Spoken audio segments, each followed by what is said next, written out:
Hello. Good morning, folks.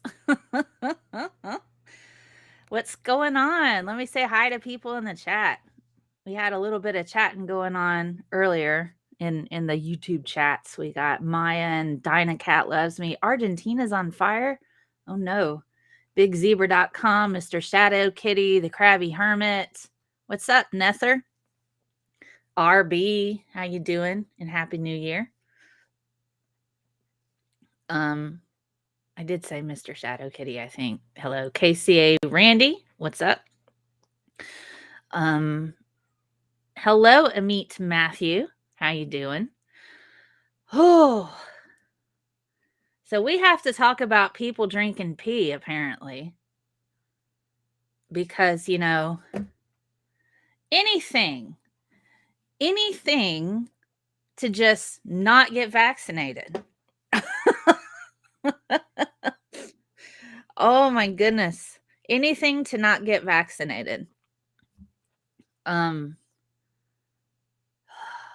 It's extremely frustrating having to be a person who looks at science and evidence and says, hey, vaccines work.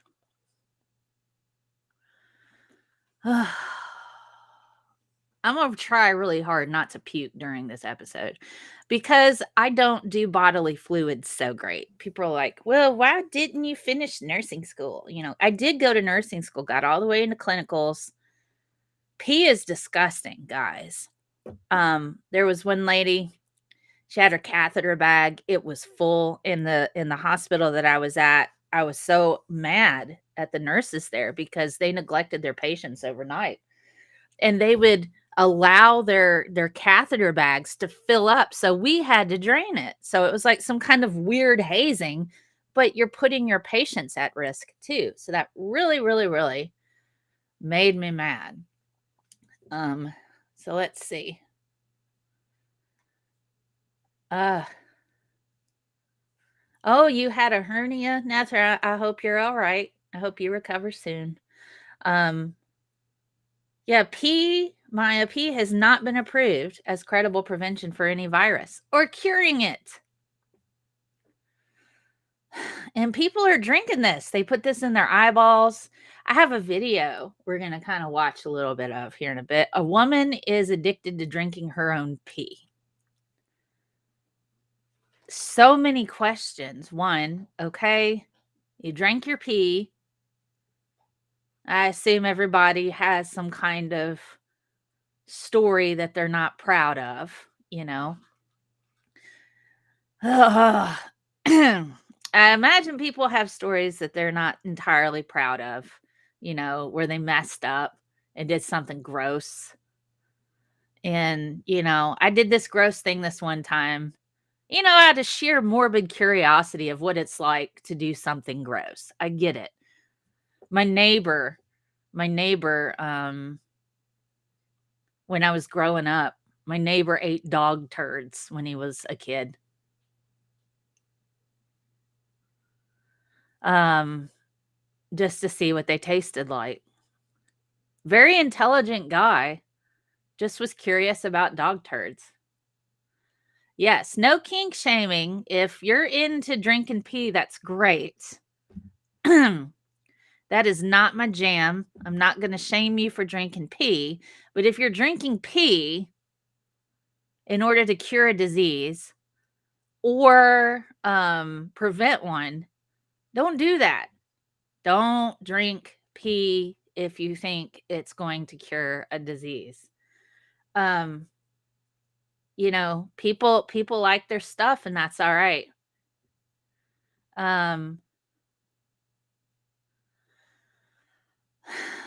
But that's not my jam. Hello,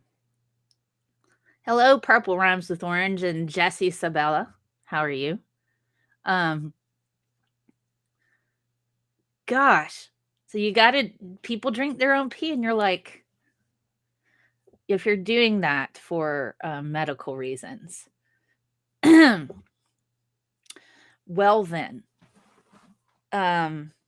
if there's anything, let me just preempt everything we're about to talk about with if there's anything in your pee that's good for you, you need to go to the doctor because your body should not be getting rid of things that are good for you. I mean, come on. If you have proteins or sugars or anything like that in your urine, that means there's a serious problem. Um, that means you have a serious problem. There's some I've been like pulling up resources on urine therapy. That's what they call it. The you know, so it's just if you're stranded somewhere on a deserted island and you don't know how to purify water through, maybe you don't have the stuff to evaporate seawater and collect, the condensation in an effective way. Then yeah, drinking your own urine as a last resort to save your life, that's different. Um, Yes, historically, people have used urine for different things because they didn't have medicines, being like bacterial stuff, neosporin. They used it to treat wounds. Um, you know, oh God. I would probably, if I tried to drink my own urine,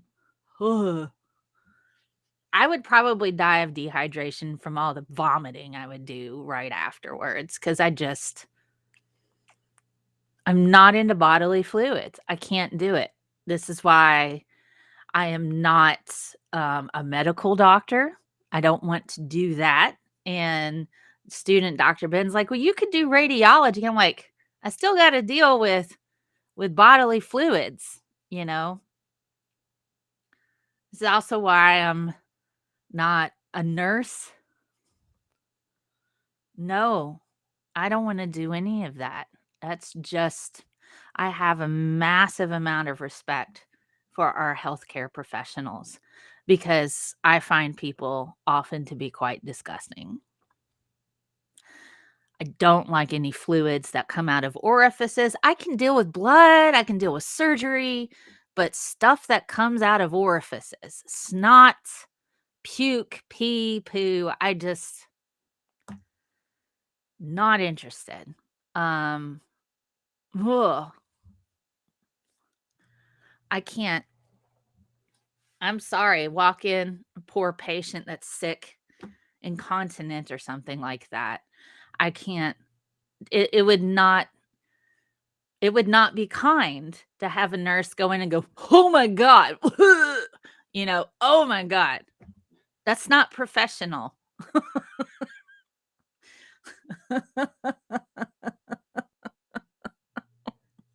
It's not professional.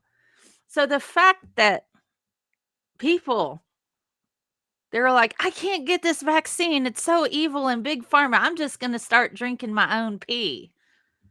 Because this guy said it on the internet. Well, let's look at this guy. Oh God. Don't drink your own pee. Don't drink your own pee. We need to come up with a song. It's called Don't Drink Your Own Pee. Don't drink your own pee. You know, even if you got a wee, don't drink your own pee. Or anybody else's. I mean, some people do it for, as Nether mentioned before, um, some people do it for sexy times, and that's okay. That's, you know.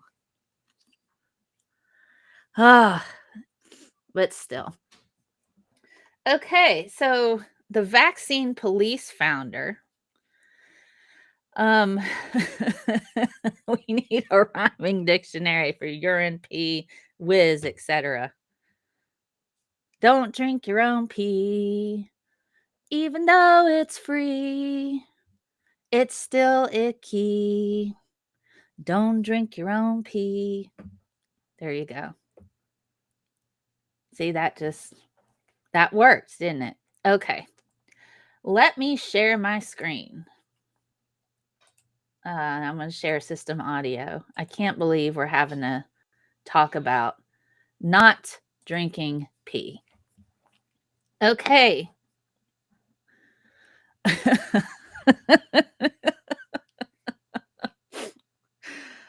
Ah! Oh, I should totally go on American Idol and sing the Don't Drink Your Own Pee song. If it gets people to get vaccinated, I'd totally do that. I mean, Randy Rainbow was auditioned for American Idol and he was turned down. Look at him now. He does comedy stuff. What's your analysis of your analysis?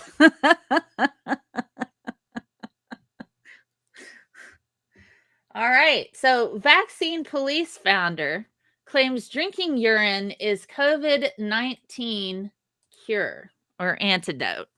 All right. So, I'll put the link to this in the chat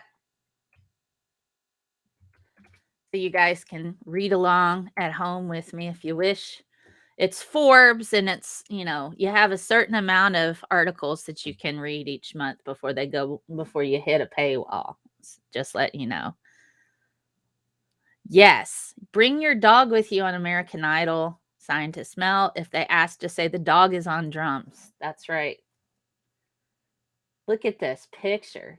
Lord Almighty. During the pandemic, there have been claims that drinking urine can help against COVID-19. Here, a member and supporter of Akhil Bharat Hindu Mashabha. I said that wrong. I know I did. Drinks cow urine as a supposed cure for the novel or new coronavirus as he attends a Gamutra cow urine party to fight the spread of COVID-19 coronavirus. No. Oh my God. Oh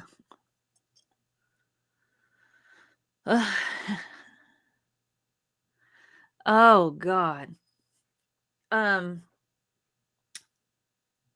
I need a minute. This is so gross. All right, so Christopher Key, who maintains the vaccine police, because that's a great idea. They got a website, is apparently now touting urine therapy. In this case, urine therapy is not sitting down with a jug of your urine and talking about its feelings.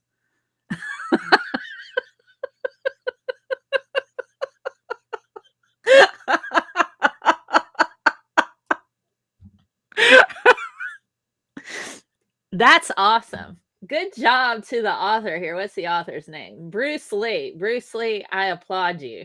That's amazing.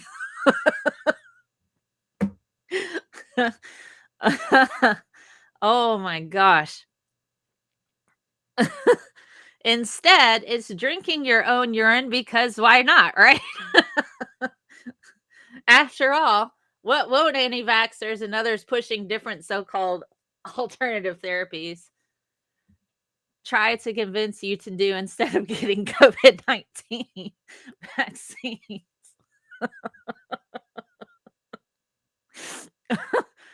Exactly.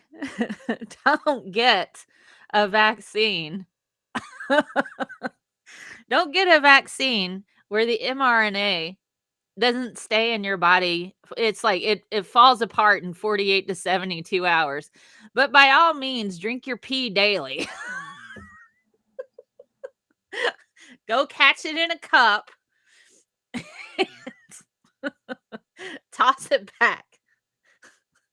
What do people eat do they even have chasers? Yeah, Nina's just chilling over here. She's just like, what's up, guys? She's doing her job of protecting the Funko Pops. It's all right, Neen. You're doing a good job.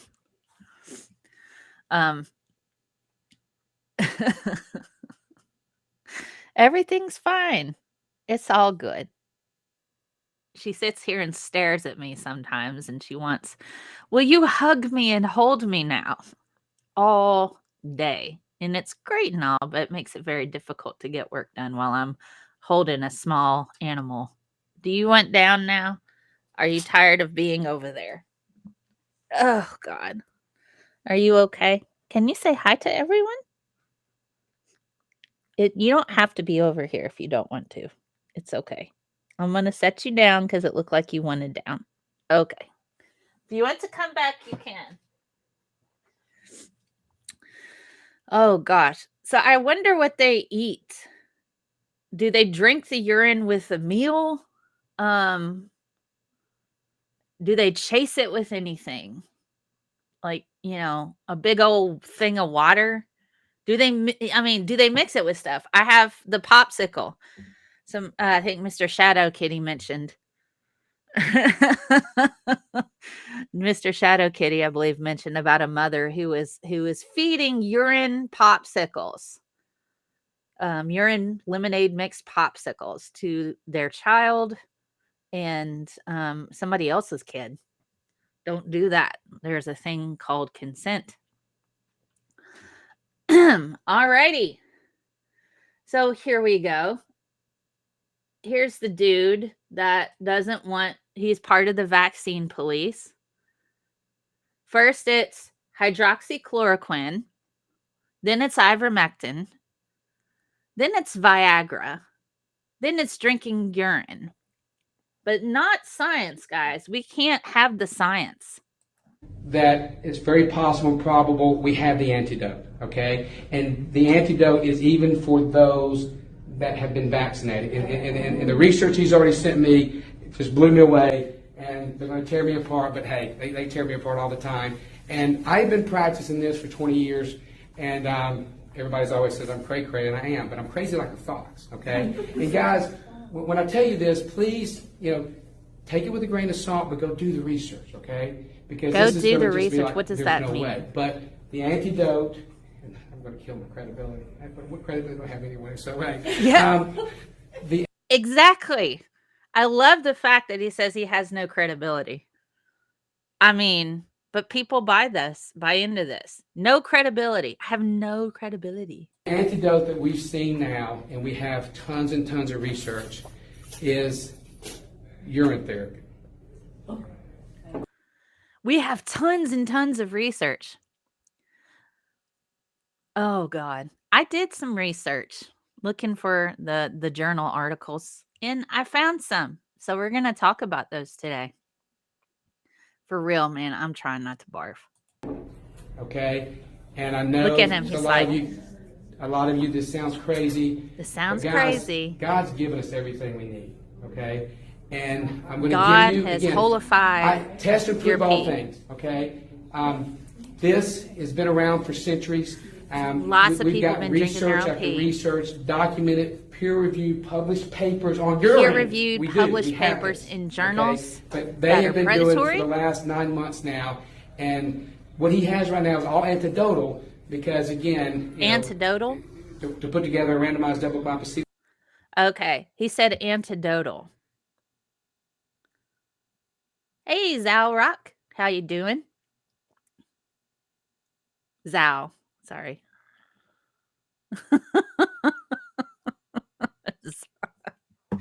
Sorry.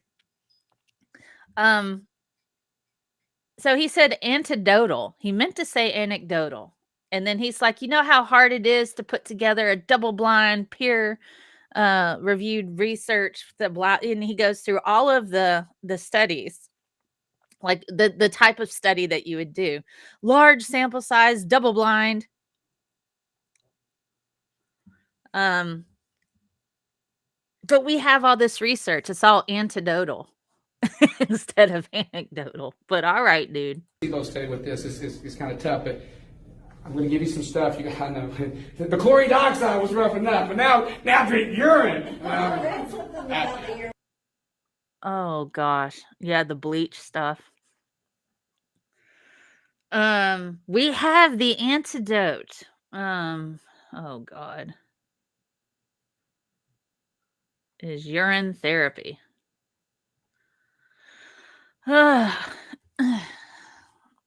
thing I like about this particular article is that Bruce Lee actually is his name. He goes through and he talks about how it is that somebody like this gets a following. And this is exactly 100% true.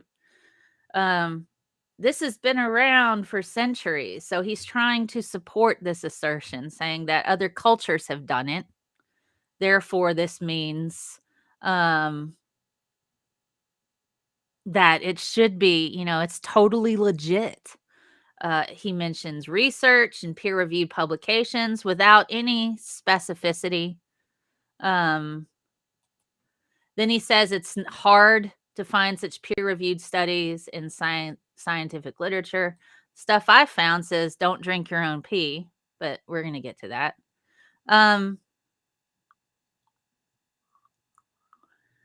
You can hear Key, the dude, claim, "This vaccine is the worst bioweapon I have ever seen, and I drink my own urine." Really? Calling the COVID-19 vaccines a bioweapon.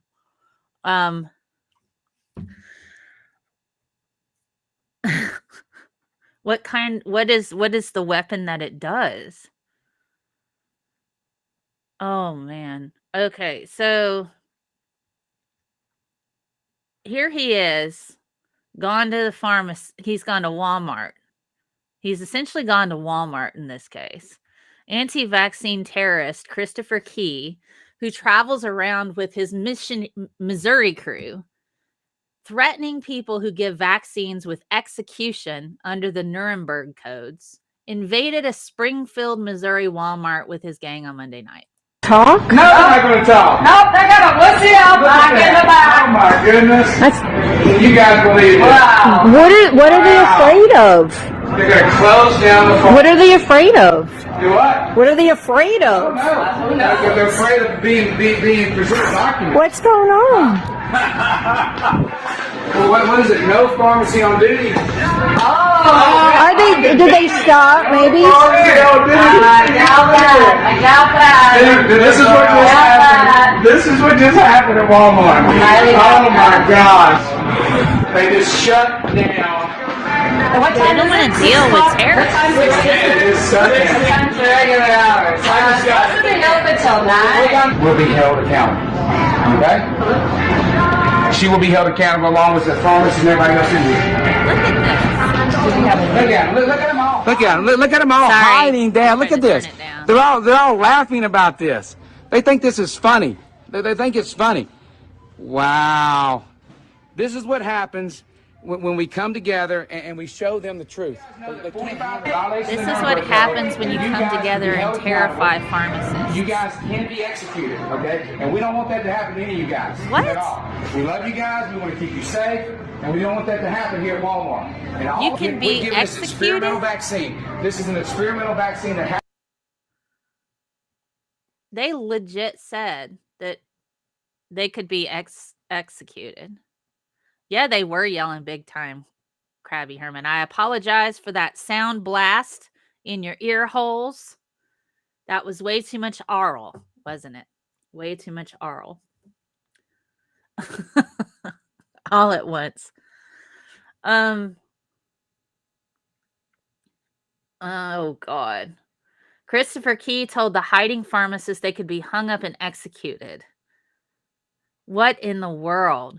It's just, I don't see people who are pro-vaccine going around threatening to execute other people for not getting vaccinated.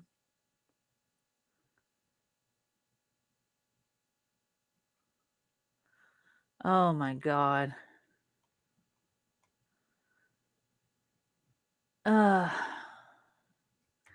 For those of you who are too smart to trust a well-tested vaccine but are willing to try urine therapy, what is it about drinking the toxins your body already decided to get rid of sounds like a good idea? Somebody says recycling.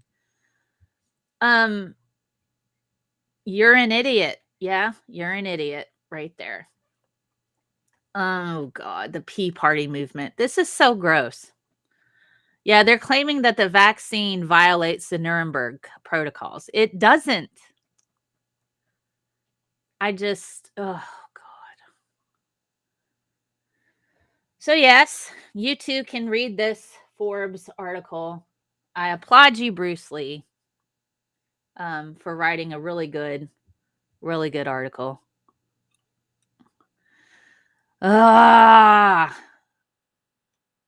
Let's see. I have the power to shoot urine out of my urethra. Yes. It's an amazing power. Hello, Rory Mobley. I don't know that I said hi to you yet. I apologize if I have not. Oh God. So super anti-vax trash. That's right. All right. So plus this whole drink your own urine thing only further detracts from combating the severe acute respiratory syndrome coronavirus 2. With real evidence-based precautions such as vaccination, and face mask wearing. So we've had all kinds of bogus cure-alls, but, they don't work. What does work? Getting vaccinated. And the thing about getting vaccinated, yeah, we're going to need booster shots. And I talked about this a bit in my WTAF Joe Rogan little 12-minute video. You can check it out on my channel, taking down this natural immunity stuff, which is just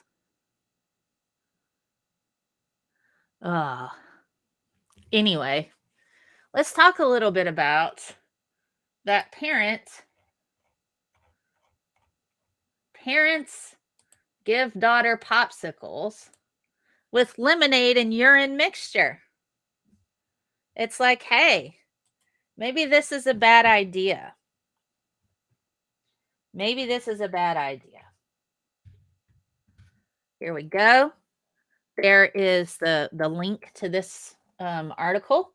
I'm going to zoom in a bit so you guys can see it a bit better. And it's the parents' urine, the parents' urine. I want to close that. So people on the internet got furious. There was a Facebook post that went kind of viral about urine therapy. And it was originally posted on Insane Parents, a subreddit of Reddit, entitled, "I have several questions."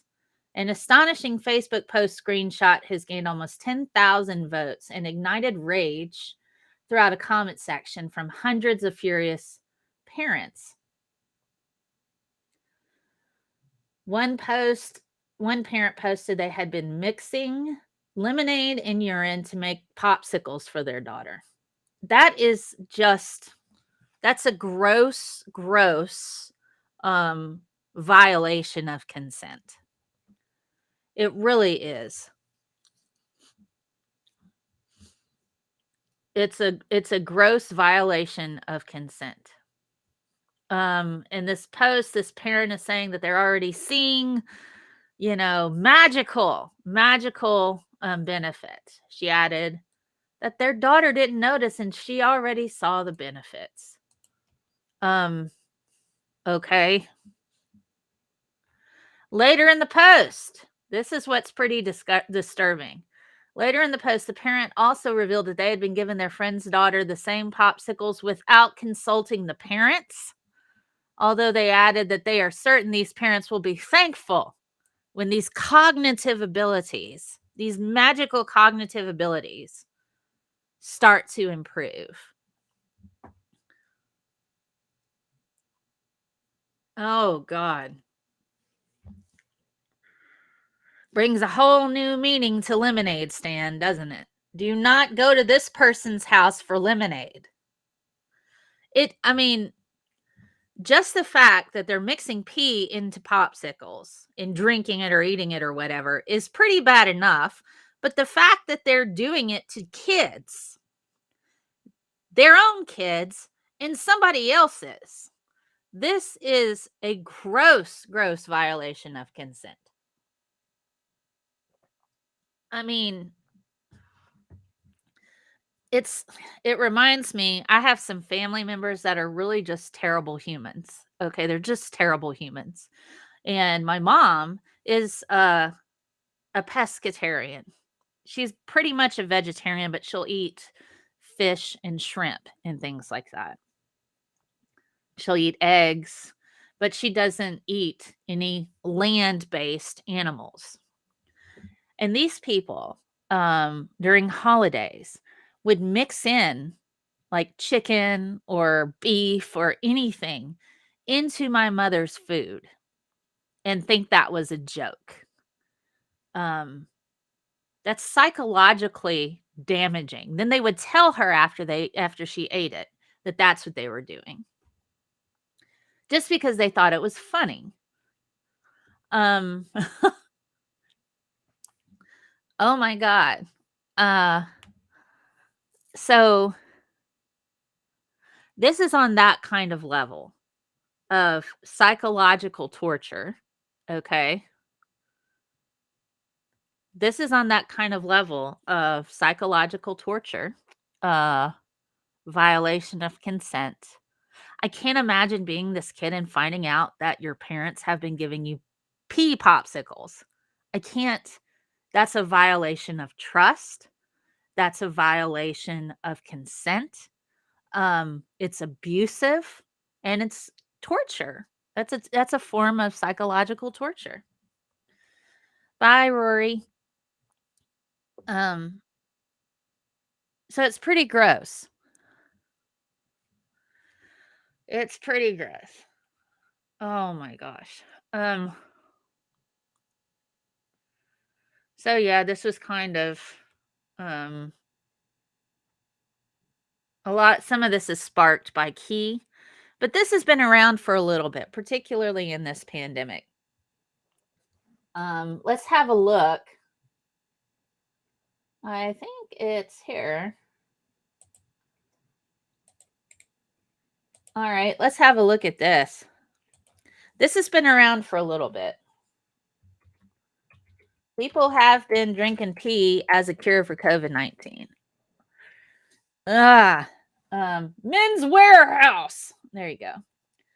So this particular one, mother and children drink own urine after being told it could cure COVID-19. I'm gonna blow this up a bit. I am so nauseated. I'm not even gonna lie. I'm so nauseated right now. So this was February 18th, 2021, almost a year ago. A woman and her children reportedly drank their own urine for 4 days after false information led her to believe it could cure COVID-19. What is this article? Okay, this is just general information. The city of Westminster interviewed the mother for a study about people's experiences during the pandemic. She said she learned of the fake remedy from videos sent to her. She said she believed that Bill and Melinda Gates will introduce vaccinations, that they would be dangerous for her family. She said she trusts traditional cures instead. All righty. I'm trying to, okay, let me push this button. This will help, won't it? Let's read this PDF. Woo! Felt like Batman. Wow, wow, wow, wow. Like, pow! Right in the face with that quick zoom in. Adults in Public Health Policy and Scrutiny Committee. Here's the general release report. And I sent the link so you can click and have a look at this too. Oh, God. Olivia Clymer and Karina Rogers. This paper provides a summary of the experiences of local people through the COVID-19 pandemic as captured from March 2020 onwards. They go through this document, how they engaged through surveys, discussion groups, who they spoke to,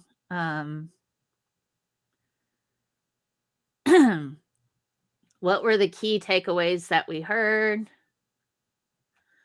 Using technology has provided a serious challenge to some, while others have been able to adapt more easily.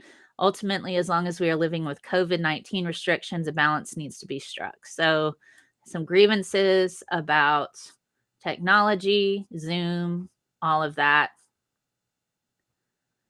Let's see. Provision for those who do not or cannot use technology.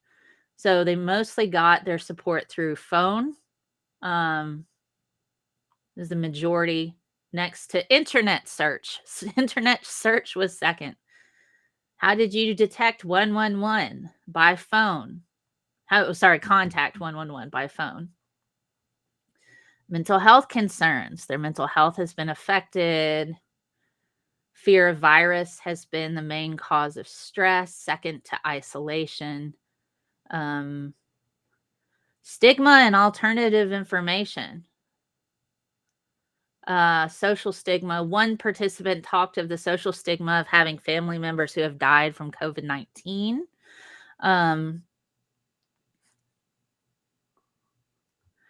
One person we spoke to, for instance, told us that her friend or relative who is her primary source of information on COVID-19 forwards her other people's personal recommendations. Some of the videos she received discussed drinking your own urine each morning as a cure for COVID-19. And she said that her and her children did that for 4 days.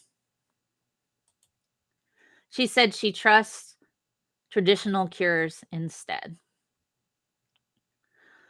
So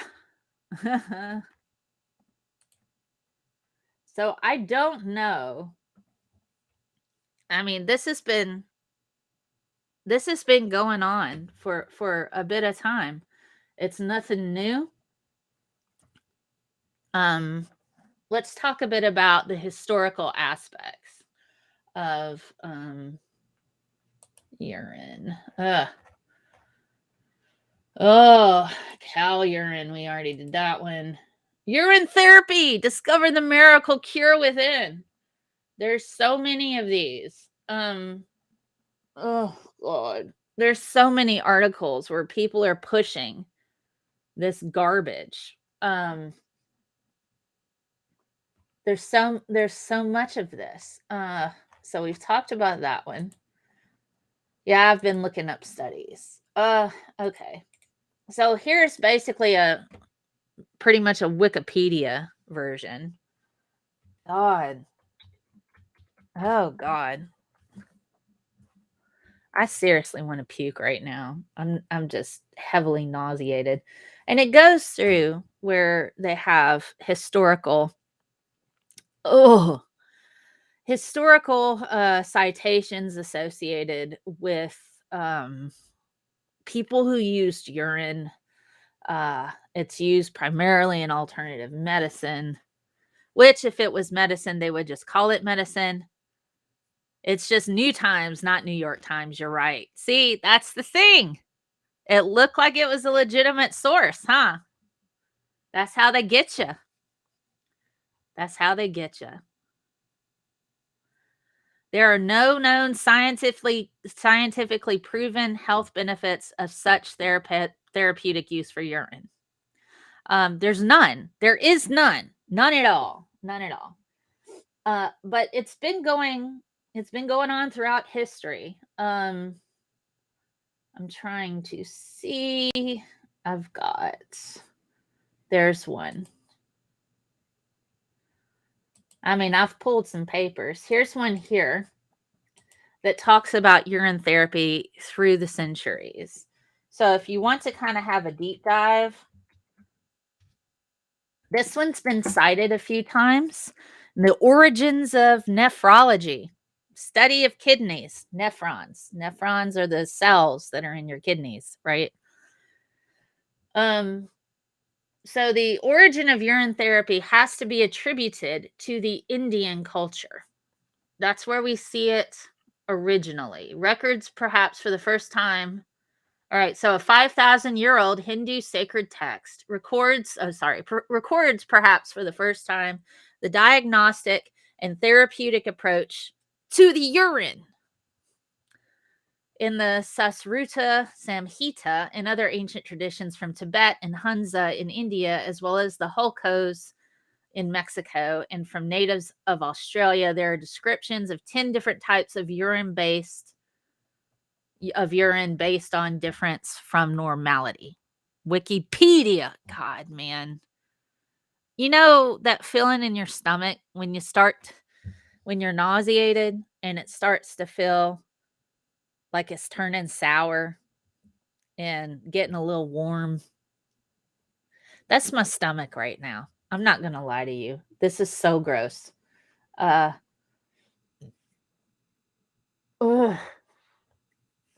I'm burping now because it's so gross. It's like,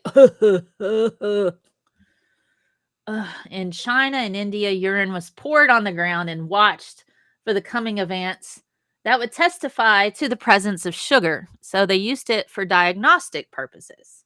The Egyptians used to water seeds with urine from women as a test for pregnancy. If the seeds sprouted, indicating the supposed presence in the urine of growth factors, the test was considered positive. To settle my stomach. Ugh. Oh, it's so gross. So we see a lot of historical aspects throughout history, urine through the centuries, urine therapy, and all of that. It's nothing new. It's been around for a while. This was that article, urine through the centuries. There's also Driving Out the Devils by Beelzebub in therapeutics. So I'm going to post this for you. Oh, God. I'm going to have me a ginger ale or something after this. Ugh. Try to settle my stomach. Oh, God. Let's zoom in here. Okay. Antipyresis, improving the higher loss of body substances. I'm trying to see where it talks. Protein therapy. Alrighty.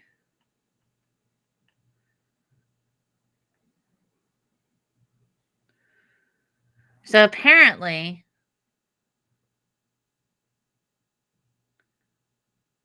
intravenous injection of warm water was used at one point in time. Oh, God.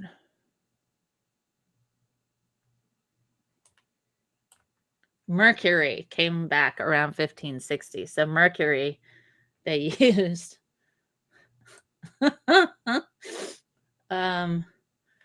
to find where it talks about urine in this, but I haven't been able to find it. I'll have to go back and look. Okay, so let's look at a guide to urine therapy. All right, this is what people read. Hey, Geo Sam.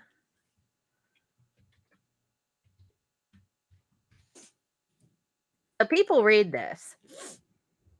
So keep in mind, urine is mostly water. It is mostly water, and it's 2.5% of urea. That is true. It is mostly water. There might be some hormones and enzymes.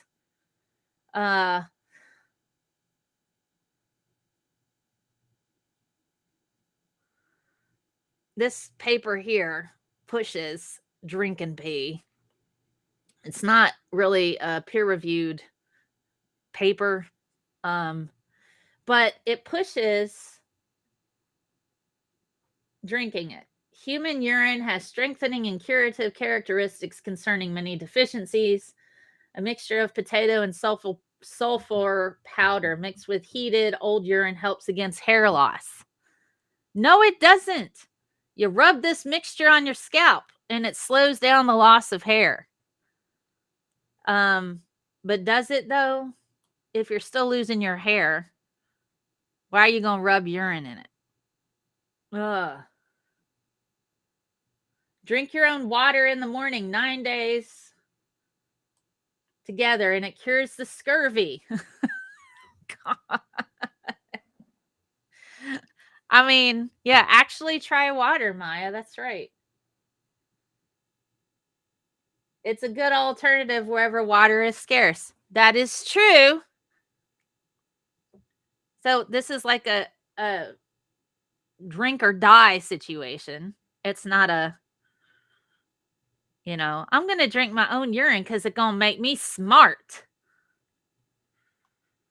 No. Massaging with urine. There are two parts. They spelt application wrong. Internal application, drinking urine, and external application, massaging with urine.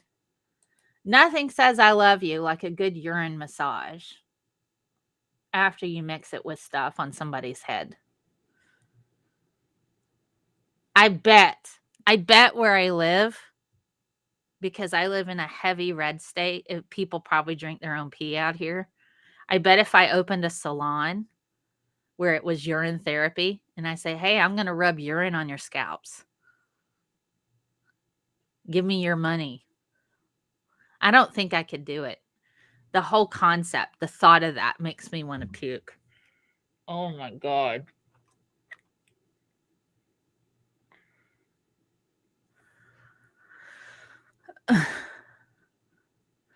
Yeah, it's not my, again, we're not kink shaming. If you enjoy playing and involving in that, that is on you. That is on you. I am not one to indulge in that. This is trying to debunk the fact that some folks will drink their own pee. I am hearing random birds. Is it here? It is here. Sorry. Okay. Pee rubs are so romantic. All right, let's have a drink. Let's have a drink.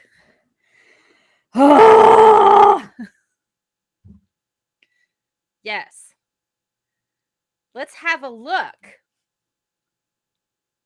about somebody who is addicted to drinking and bathing in their own urine.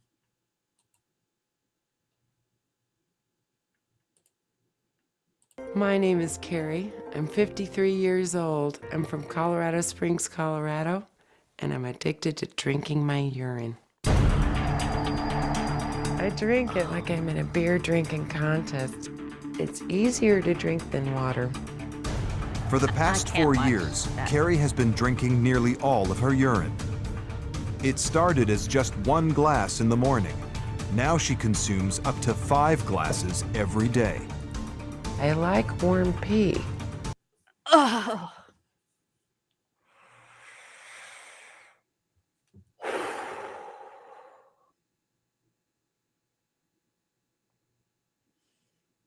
She likes warm pee. 30 seconds in and I want to puke. I want to vomit. Just TLC. This was on the Learning Channel. The Learning Channel isn't about learning anymore. It's not. Just like the History Channel. It's comforting. Warm pee is comforting. Okay.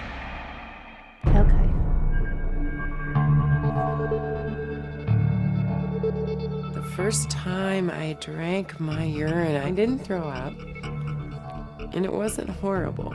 So I thought, you know what? I can do this. My urine does smell, depending on what I eat. Today, it tastes a whole lot different than it did 4 years ago. Oh, God. She says it can smell. And, oh my God. And it tastes different than it did 4 years ago. Sometimes it's salty.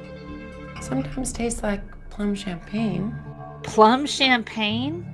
Oh my God. Maybe a little lemony.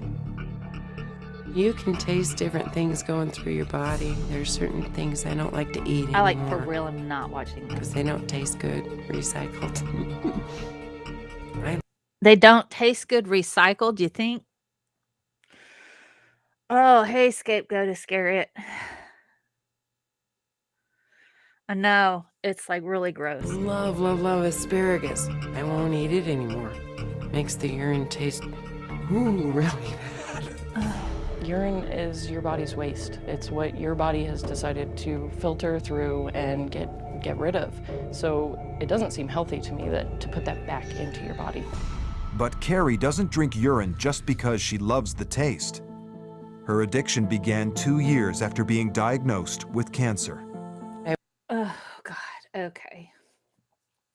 She's one of those people who were drinking her pee because she thought it would cure her cancer. That is the thing. People think that if they drink their own pee, it's going to cure their cancer. It doesn't do that. I was diagnosed with malignant melanoma, stage 3, and they took out 16 of my lymph nodes, found cancer in 3 of them under this arm. And they told me with the chemo, I'd have a year to live. Carrie decided against chemo, instead turning to urine therapy, an ancient and long discounted practice to maintain health. 4 years later, she still uses it to fight her disease. So she's a cancer patient. Okay. I can't watch this anymore. I'm seriously about to hurl. I am seriously about to hurl. Oh, God. Okay. Oh my God. All right. I really just. Okay, I'm gonna put this in the chat and y'all can watch it later because I can't do it. I'm so close to puking right now. Okay. This is not for me. But there you go. You too can watch people drink their own pee willingly for medicinal purposes. They think it's that. All right. Oh, God. I couldn't get through it, man. I couldn't do it because I really just. Here's one of those folks who drink cow urine as part of their faith in India.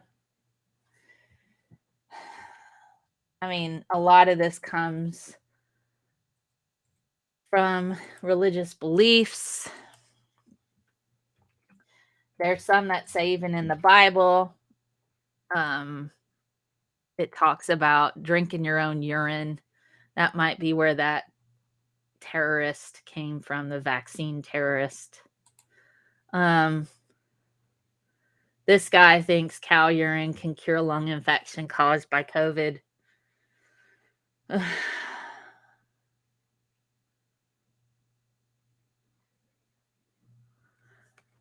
BJP MP Pragya Thakur has said, once again shooting her mouth off as the country fights to keep the pandemic in check. She also reveals that she takes cow urine every day and has protected her from the coronavirus. No, it hasn't. It hasn't. I drink cow urine every day. Every day, and I haven't got the Rona yet. Well, I will say that since I've gotten Nina the science dog, there have been 0 ninja attacks on this house. None. None. No ninja attacks since I rescued Nina. Same with Frodo. You know, I wonder if I put Frodo at somebody else's house for a week, I could test to see if ninjas attack. But I don't think they will, because I think it's linked to Nina. That tiny little furry croissant animal completely tears. She just destroys ninja attacks, and she puts fear in the hearts of ninjas. Oh my God. This is crazy. All right. I'm just gonna close out some of these. We already did that. New Times. Yeah, not New York Times. There's so much of this garbage that gets pushed. We already talked about the bit of the history. Hey, Krabby Hermit. Thank you for the $5 super chat. Just in case they demonetize you for this one. They might. Thank you. Demonized. I get demonized a lot by YouTube. It's weird. It's funny. So this gets into a bit of the history of urine therapy. Drinking or local application of human or animal urine for medicinal purposes has been practiced all over the world for millennia, thousands of years. We see prescriptions in Europe from ancient Egypt, Greece, and Rome, all of that. Oh, gosh. And here they talk about the almost 100,000 hits of the search for urine therapy on Google and over 150 videos on the subject on YouTube are the indicator that drinking waters of thy own cistern is still, or again, rather popular today. And this was 12 years ago almost that this paper came out. So people have been drinking their pee for a while, guys, even in modern times. It is mostly water. Mostly water. But that's beside the point.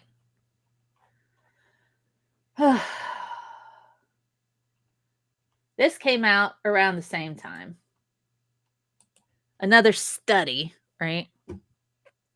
Where they use cow urine again, saying it has beneficial bacteria that people are supposed to get from cow urine. Or, you could do like us and like I do and just eat yogurt to get my beneficial bacteria.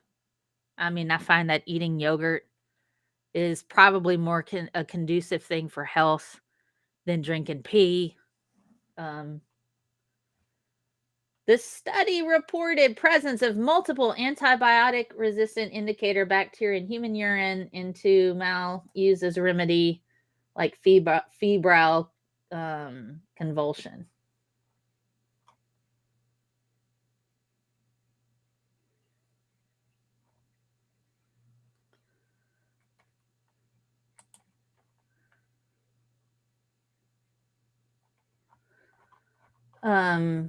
Oh, maybe it wasn't this one.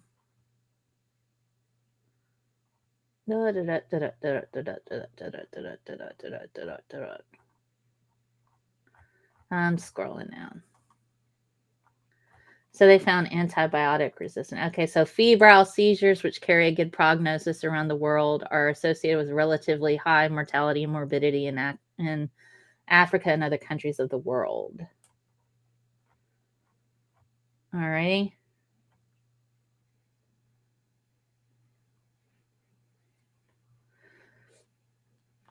Okay, sorry. This is not for drinking your own cow urine, but it talks about the harmful bacteria that could be in your pee causing you to have health issues in your children. All right, so I'm going to post that here. Antibiotic resistant bacteria. Don't drink your own pee. Okay. Here's one from Israel. I have been reading so much about pee today that I really don't ever want to deal with it again. Is it safe to drink your own urine? Because urine is primarily water, drinking it in small amounts is probably harmless unless you've been exposed to medications or environmental toxins that your body is desperately trying to eliminate. Here, I forgot to blow that up so you guys could read it. I will put this in the chat as well. Ugh. I'm burping now. That's how gross I feel at this moment. Ah.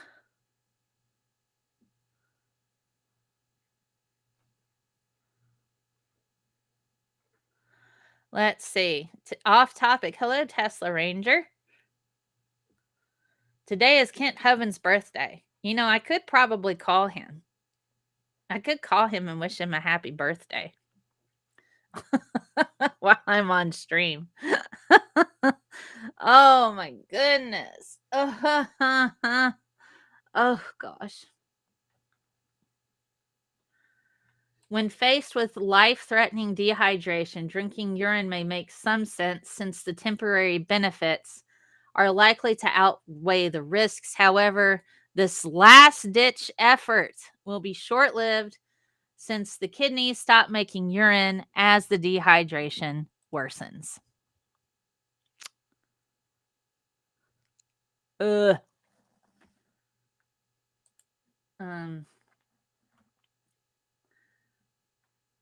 Urine is a potent combination of salts and chemicals that your body is attempting to remove. They can cause significant health problems if you consume them. Furthermore, urine provides no health benefits that cannot be found by consuming other foods and beverages. Things that don't come out your pee hole, right?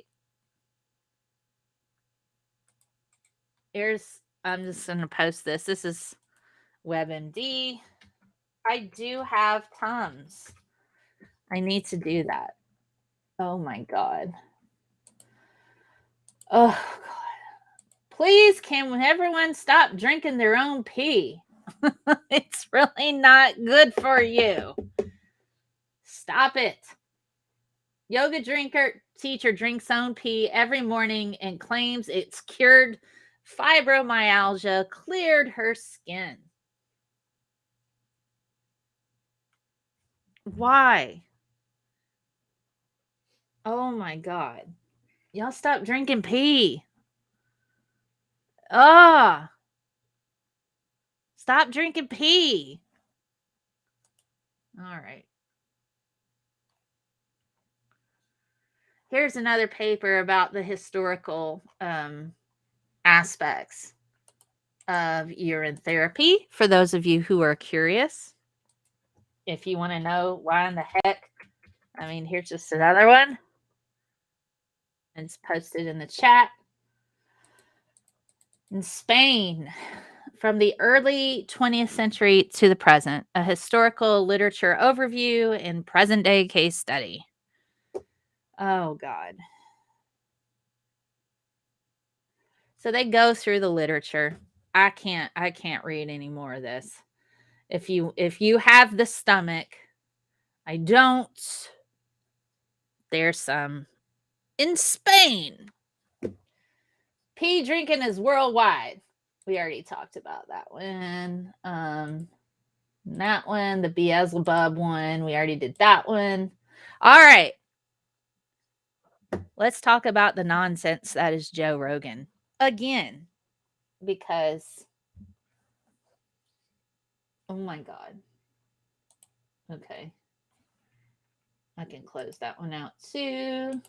It is not safe to drink your own pee. All right, so let's have a look. So Joe Rogan, he's having to backtrack now. One of his friends came on his show. You know, we all need friends for this reason. One of his friends came on his show and was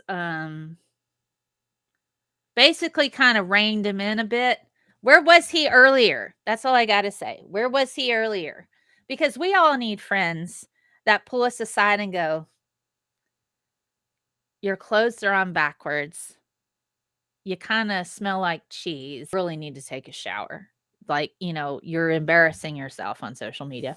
You need to have friends for this reason.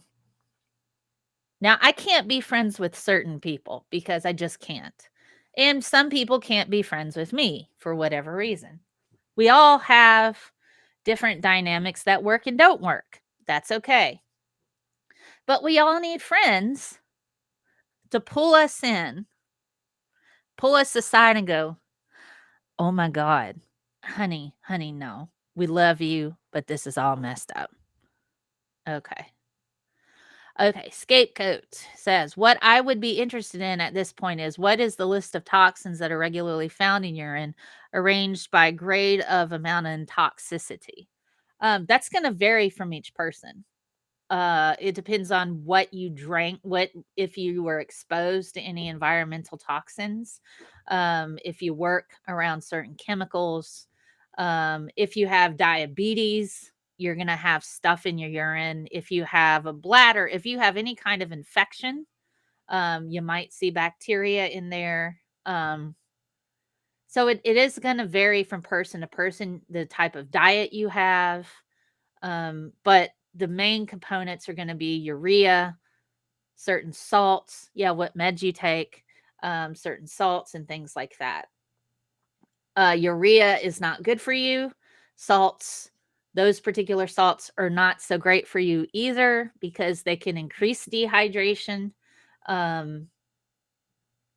So drinking your own pee to stave off hydration is a temporary fix.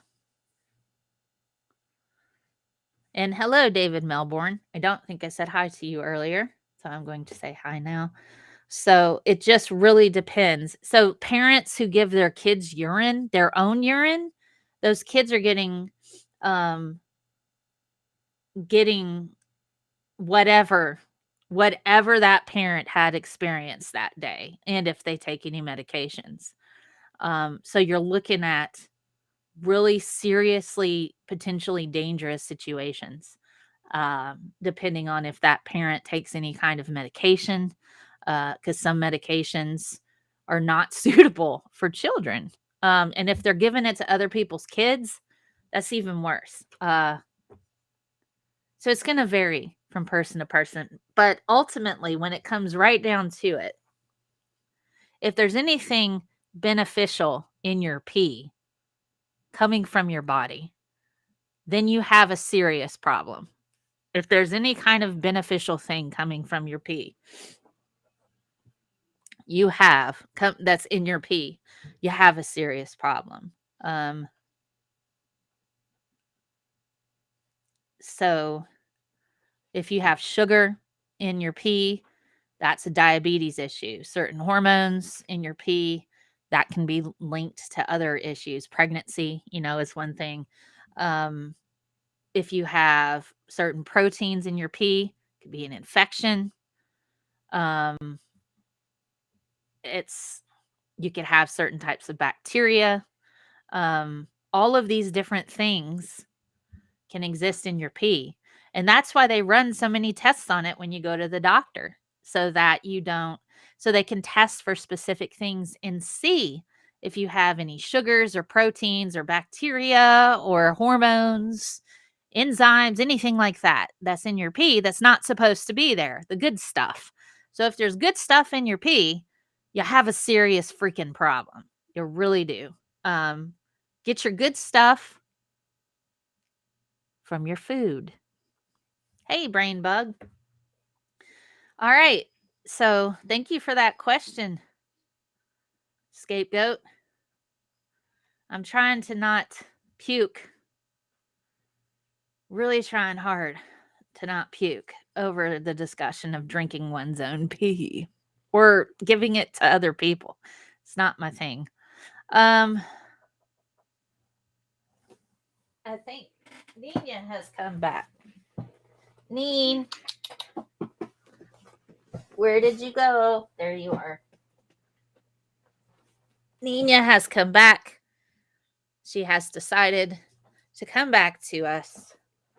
All right. Okay. Oh, all right. So, getting back to Joe Rogan. Joe Rogan finally has a friend who's willing to pull him aside. If maybe he's had other friends that have done it off camera, but I haven't heard of anybody going on camera on his podcast calling him out like this. And Joe is still holding on to his crap. You don't drink your bath water. That's kind of like drinking your dishwater. Ugh. For young boys in particular, there's an adverse risk associated with the vaccine. It's like a 2 to 4 fold increase in the instances of myocarditis. Yes, but you know what? Hospitalization. You know that there's an increased risk of myocarditis among that age cohort from getting COVID as well, which exceeds the risk of myocarditis from the vaccine. I don't think that's true. I don't think it's true. No. I don't think it's true that there's an increased risk of myocarditis from people catching COVID that are young versus increased risk of myocarditis from the vaccine. No, there is. There's both. Well, let's look that up because I don't think that's true. Myocarditis is more common after COVID-19 infection than vaccination. But is this with children? Yeah, we're talking about young people. Men and boys aged under 30 after this is what it says here. With children is the issue. Well, no, we were talking about 15-year-olds. Well, we're talking about young children. Male child. 12 to 17. 12 to 17, more likely to develop myocarditis within 3 months of catching COVID at a rate of 450 cases per million infection. This compares to 67 cases of myocarditis per million at the same time following their second dose of Pfizer. Yeah, so he's being called out in the middle of the show. He's being called out in the middle of the show. Yeah, and he is moving the goalpost. You're right. He is moving the goalpost, Maya. First, he's like, well, it's an increased risk of myocarditis in young men. It was like, no, I mean children now. Oh my gosh. I mean children now. It's frustrating because he is constantly moving the goalpost. Okay. I'm imagining pink and blue and candies and the chocolate factory and the dear red-headed Willy Wonka. Fortunately, I can do both intentionally. Of what? I don't understand. I don't understand, Scapegoat. Let's see. All right. Got it.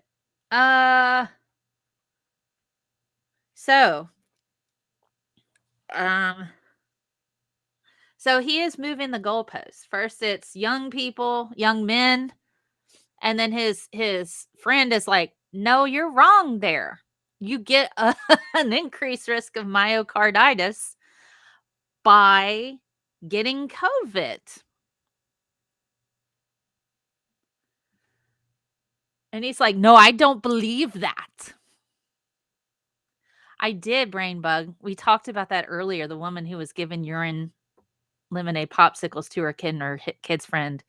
That's dangerous because I don't know what that woman eats and I don't know what drugs she's on. I don't know any of that. And that's just terrible. You're about 8 times likelier to get myocarditis from getting COVID than from getting the vaccine. That's interesting. Now, that is not what I've read before. But also, it's like, even when we're reading these things, it's like, what are we getting this from? Was this from the VAERS report? But even from the VAERS reports, when they report this stuff, it's like, VAERS reports are not scientifically accurate. That's the thing that I want to put my head through the wall about. Joe Rogan thinks just because it's on a VAERS report, people reported that this happened, I could report on VAERS that I got bit by a dog a few days after I got the COVID vaccine. I could do that, and it would be there. So it's just, oh, it's so gross. Joe Rogan's just so gross. ScientistMel and drinking bath water. This is from Scapegoat. What is the soap's effect on water in cells since it breaks the water tension? What's the effect on cells? Well, you can think of it this way. People who wash their hands constantly, soap kind of breaks up lipids, right? So if you wash your hands a lot all day, you start to feel like your hands are kind of dry because those natural oils that are on your hands kind of break apart. Soap does disrupt those plasma membranes, but keep in mind the plasma membrane, that lipid membrane, that little oily bubbles that make up the COVID virus and some bacteria, those can be disrupted with soap. Now, if you drink bath water, and it has soap in it, it's probably not going to be too much of a problem unless you drink a lot of it. I mean, soap in your mouth is not going to do anything too terribly bad. It just tastes nasty. It's going to make your mouth feel dry. It's not going to be terribly lethal or dangerous. You can get diarrhea. That's true, Mr. Shadow Kitty. But that's if you just are drinking straight soap, right? If it's mixed in water, it's a little bit different. It's going to disperse. It's an emulsifier. But yeah, this is a bit more basic. It's on the basic side. It's not really acidic. Oh my goodness. But yeah, there you go. Like the amount of people that report, it's the underreporting. Underreporting. So he's saying underreporting. People are not reporting all of the myocarditis on VAERS, where he gets his information. You know what I mean? He says that people are not reporting the myocarditis, and that's the problem. I am so sick of this dude. I am so sick of this dude. Bathwater is an adequate stool softener. I would say no. Instead, I would say just go get an actual stool softener. So let me type in Joe Rogan.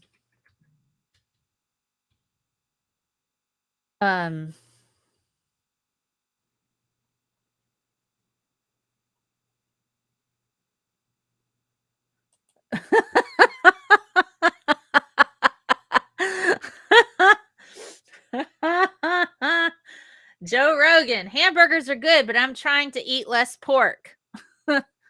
Guest, hamburgers are made with beef. Joe Rogan, ham is from pork. It says ham and hamburger. Guest, it is beef. That's not what I've heard. Jamie, look that up.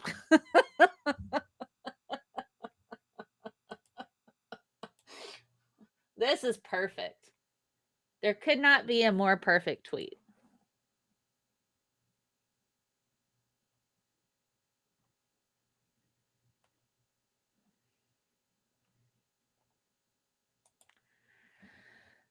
I'm very tired of this Nature paper, but since Joe Rogan and Vinay Prasad keep purposefully misquoting it, the risk of myocarditis is an extra 40 million after COVID infection, 4 times higher than the risk of messenger RNA.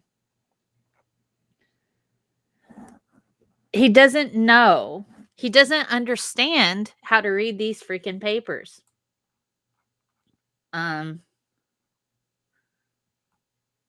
Joe Rogan is just Alex Jones with a gym membership.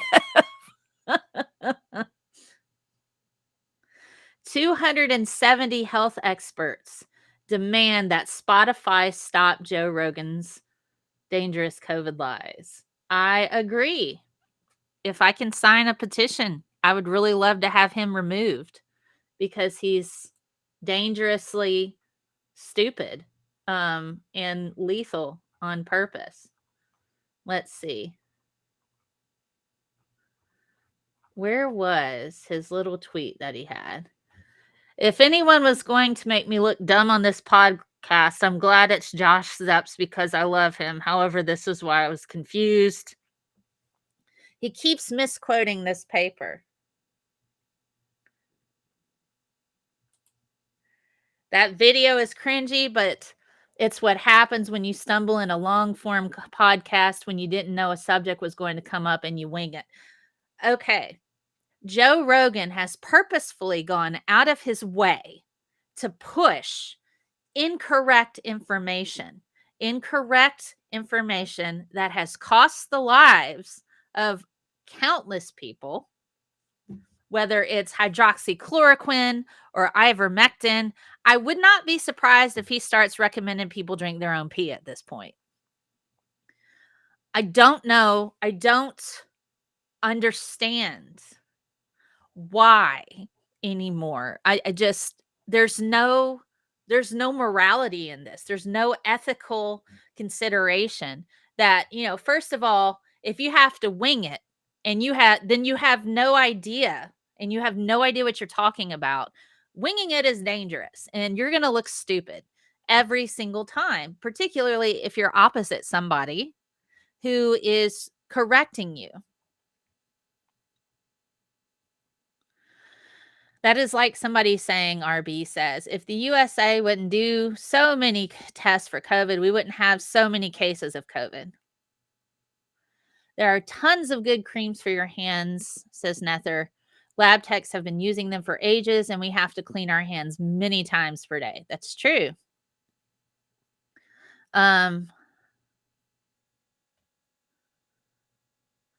Let's see. I know someone who swears by ivory soap shavings and dog's food to combat heartworms. Could there be anything to that killing the bacteria heartworms need? I don't think so. I just buy ivermectin from my veterinarian and give my dogs that so they don't get heartworms because that's proven to prevent it. And prevention is more important than treatment. Yeah, heartworm medication is not cheap, but if you have a pet, you have an animal, it is your responsibility to understand the costs associated with having one of those, which is why I didn't have a dog for a very long time because I want to make certain I could properly care for a dog. Scapegoat says, I bet he wouldn't invite a panel of 5 to 10 scientists to discuss the issue on his platform unless they agreed with his stance. There are always fringe scientists, and that's the problem I also have with Rand Paul. Let's see. I'm going to go back to this. I'm going to pull up my tweets and replies. Oh, gosh. Let me see if I can find it. Oh, yeah, by the way. Found this gem. Green Lantern got milk. I'm trying to troll Ryan Reynolds. Okay.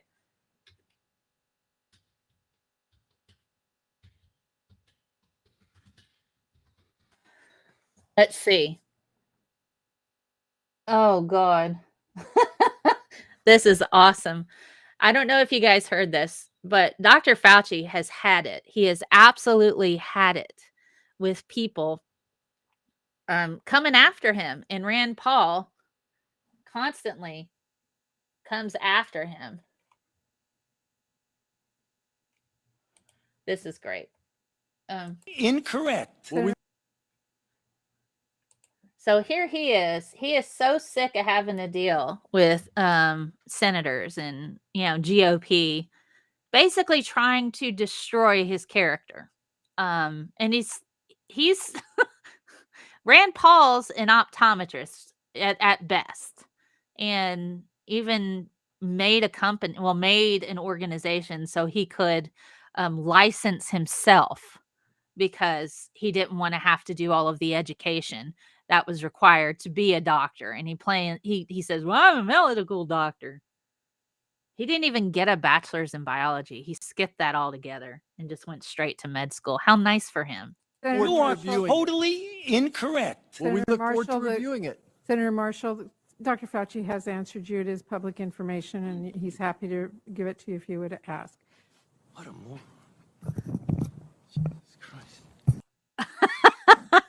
Dr. Anthony Fauci called him a moron. I'm so proud of you, Dr. Fauci.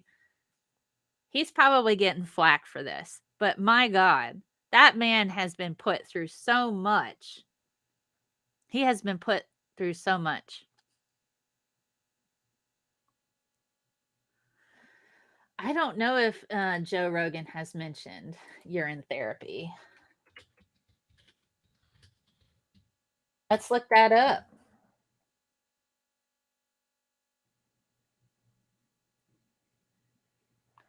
Oh my God. Joe Rogan has put pee in his nose, guys.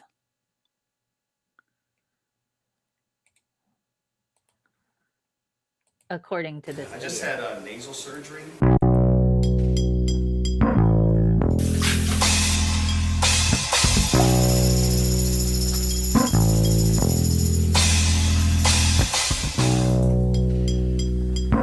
Is your sense of smell different? Yeah, it's better. Yeah, definitely. Definitely stronger. That's like a wonder kick. Yeah.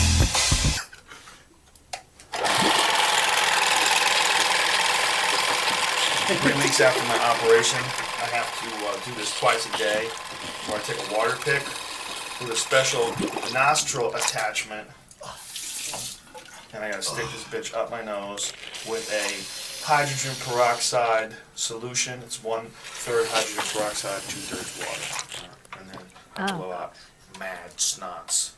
Okay, here we go. Okay. Drinking my own urine like 3 or 4 times. Wait, whoa. I'm gonna need 2 cups because he's gonna drink his urine too. Sounds crazy. I don't know. I've done it a couple times. I'm drinking my own urine like 3 or 4 times. Whoa. Wait a second, dude. It doesn't even taste bad. What are you talking about, man? I'm talking about peeing in a cup and throwing it down your throat. Am I not making sense here? I just wanted to see what it was like, because I've read so many different people online say that it's like a form of medicine. It's very healthy. Oh, God. I mean, every morning he wakes up and he drinks his first urine of the day. Oh, my God. So Rogan does urine therapy. Oh, my God.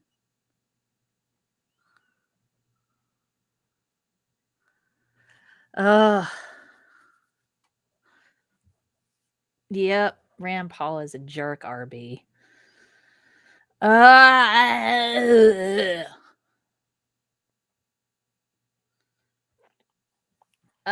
If you're directed by a surgeon to clean out your nose with hydrogen peroxide, then you do that. I know there are some throat rinses that you use when you have a sore throat, and sometimes can have hydrogen peroxide in it. So that's okay. But this is just gross. Joe Rogan's an idiot, guys. And I say this over and over and over again. If you wouldn't take your car to the dentist to get it fixed, don't go to Joe Rogan for medical advice. This man's an idiot. He's an idiot. He's a complete and utter moron. He's dangerous, and he's at the dangerous level of stupid. Okay, he's the dangerous level of stupid because people think he's correct because he says all the words that they want to hear. He tells all these people, "Oh, you're so smart for drinking your own pee," and stuff like that. Look at you. Oh, a celebrity says I'm smart for not getting vaccinated.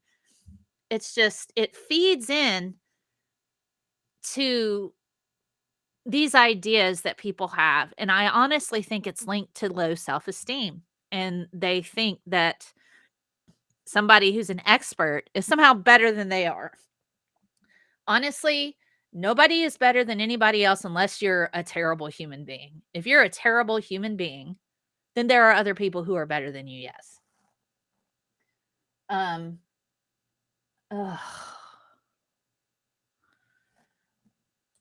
I just wanted to throw this out here because I thought this was funny. Because we were talking about pee. And some people do that for sexy times, which no judgment. People, animals in the natural world engage in that sort of thing. Here is one example. So here you go. Look at this cute goat, guys.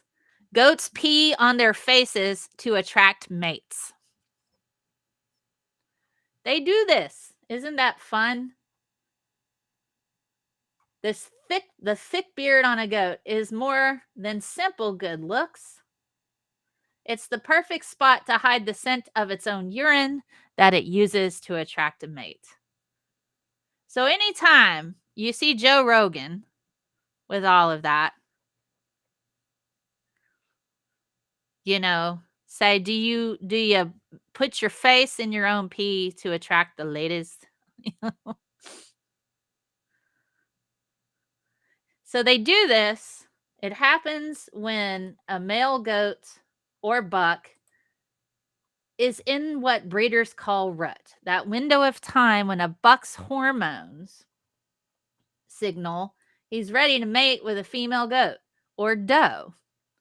For most goat breeds, this happens when the days start to shorten in July and can last several months. Other breeds, like Nigeria dwarf goats, go into rut in the fall. Goats do it. Bees do it. Even ignorant dweebs do it. Let's do it. Let's pee on your face.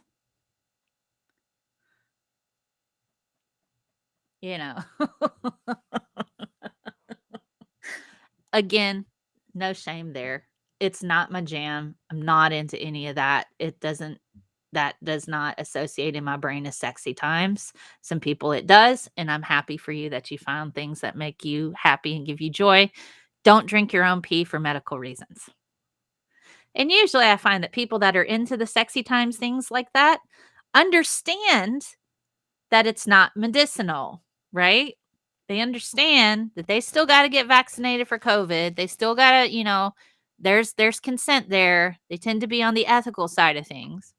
So I'm not knocking people in that respect. According to Dwyer, I guess who is a goat person. What smells disgusting to humans is like Axe body spray to goats. Axe body spray scent smells disgusting to me, and I'm pretty certain James Lindsay wears that. I wouldn't be surprised if James Lindsay had scents that were reminiscent of a trash can in a middle school boys' locker room. I'm pretty certain James Lindsay smells like that. That's what I think of when I think of what he smells like. But there you go. Axe body spray might as well be urine, in my opinion. I do not care for that smell. My son loves the orange Axe. That's all right, Maya. You know what? People like what they like. No shame. Just not for me. I think, next step in development of young people is Axe body spray to Dracar Noir. You go to Walgreens and you get them on special after Christmas. They're usually like 50% off for those little Christmas sets. For the child in your life, that looks like, that's learning about that. So according to Dwyer, male goats will spray their own urine inside their legs, on their beards, and on their face to capture and preserve the strong, musky scent. She said it's impressive just how far they can spray that urine and how well they can aim their own penis to do so.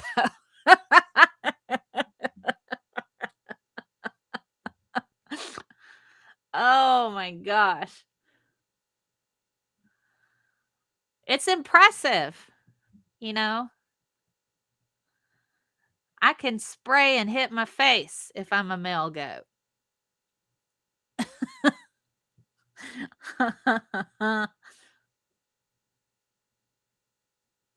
There is no point in bathing the goats, because the second they are clean and fresh smelling, they will simply reapply their own urine. And they're like, sure, you can give them a bath, but when they are like, why did you wash off my cologne? I'm just going to put it back on, Dwyer said. They know the does are attracted to that manly smell. My urine brings all the does to the yard. They're right. It's better than yours. Damn right. It's better than yours. I would teach you, but I have to charge.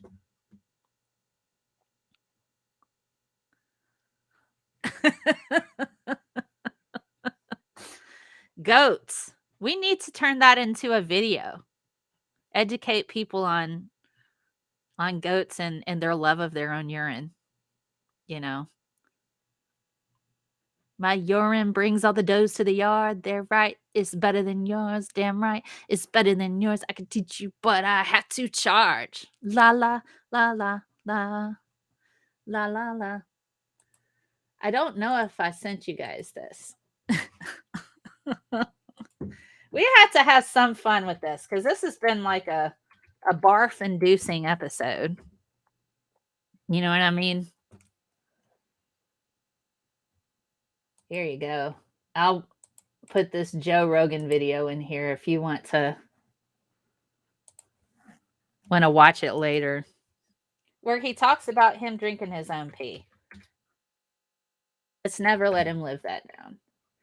And he did it, because he thought it made him superhuman or some stupid crap. But there you go.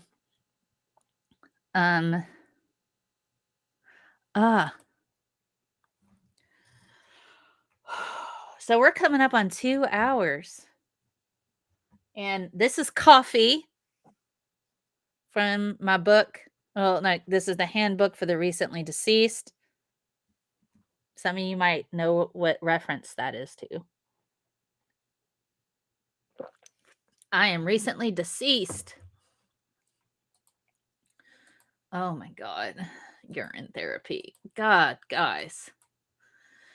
I was doing okay until we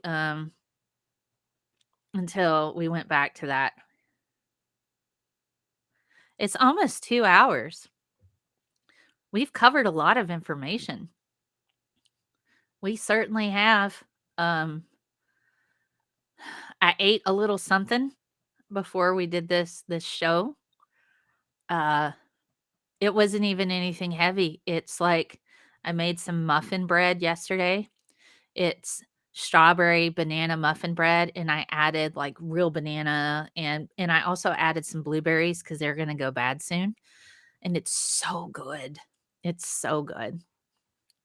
Beetlejuice, Beetlejuice, Beetlejuice. Yep. Handbook for the recently deceased from Beetlejuice. That's right, Nether. Oh my goodness. I don't think it started snowing. I can check. I'm looking out my window to the outsides, and it does not seem to have done that. It says that there is a rain alert happening. There is a rain alert.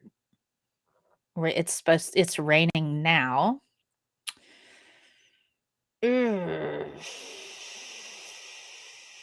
Oh, winter storm watch remains in effect from this evening through Sunday afternoon till 6 p.m. tomorrow night. It is not currently snowing, but it is raining. It's not cold enough for it to snow yet. It's right around 46. The low looks like it's going to be 36. So that's not quite freezing, but you never know, man. Weather is one of those chaos theory things. Too many variables. You're covered in pee information, RB. I didn't read that right. I'm sorry, Nether. I didn't read that right. We're stupid people in large groups. Beware stupid people in large groups. You're right. You're right, Nether. I did not read that correctly.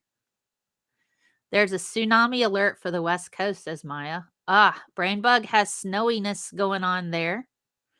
18 degrees in Maya's world. Maya's world sounds like a great show, Maya. Maya's world. What's going on in Maya's world today? I don't know.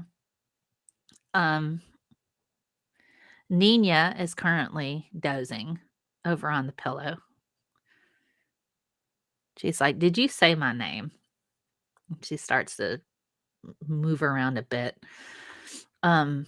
I think we're going to get, in happy news, I think I'm going to get a dog, a playmate for Frodo, because he's getting really, really rough and he wants to play all the time. So I think going to get another rescue and get Frodo a playmate that's about his age and about his size so they can wrestle around and have fun. Because Frodo needs better socialization anyway. Okay, so upcoming. I'm up to my eyeballs in work, which is good. I'm not complaining about work. I absolutely love my job, and it's one of the few times in my life where I've had a job where I felt respected by my colleagues and my boss. I know my boss just, has got my back as much as possible, and that's great. I'm working in the high impact practices department as well to help our professors implement high impact strategies, whether it's use of technology in classroom service learning opportunities where you're going out into the community and doing things like that, or undergraduate research, things that engage students. Also, learning communities is another one where you have cross curriculum between different courses. You have the same students in each course. They come together in their learning. I'm going to be working on a chemistry and English learning community where I'll be working with an English professor, and we'll have a learning community together where students are taking English and chemistry together at the same time, getting credit for both. And there will be a blending of assignments to teach them how to properly write and also associating chemistry concepts. So I'm pretty excited about the work that I'm doing because there's so much overlap. I'm going to also try to see if I can get learning communities with art and science, math and art, just kind of a blending of a course to where people who like art and maybe they want to take a visual art and they're required to take a math, combine that together to where they can get credit for both. So we're going to start playing around with that. It's a really tough time in academia for a lot of professors because enrollment is at an all-time low because of the pandemic. So I'm hoping that I'm able to continue my work and just keep doing this because I love it. There's so much like digital. I'm trying to see if I can get a science communication club off the ground at the college because it is so much fun to get science and communicate it to other people. So you are working in the ivy covered tower fields of macadamia. Not ivy covered. That's the thing with the current climate that's going on in academia. Just about everybody could be on the chopping block because of low enrollment. People are shying away from finishing their college courses because they have to make money. They lost their jobs due to COVID or whatever's going on. Some people are working more hours because short staffed, so that means they're making more money. And there's a draw to that. There is a draw to that. I know because I used to have 4 jobs at one time. And I was making some money. That was in the late 90s. Let me see how much I was making at a time per week. So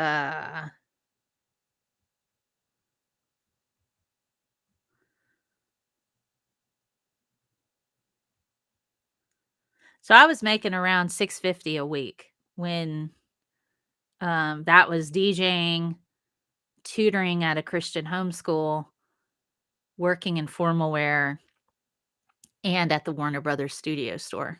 I was making around average $500 to $600 a week.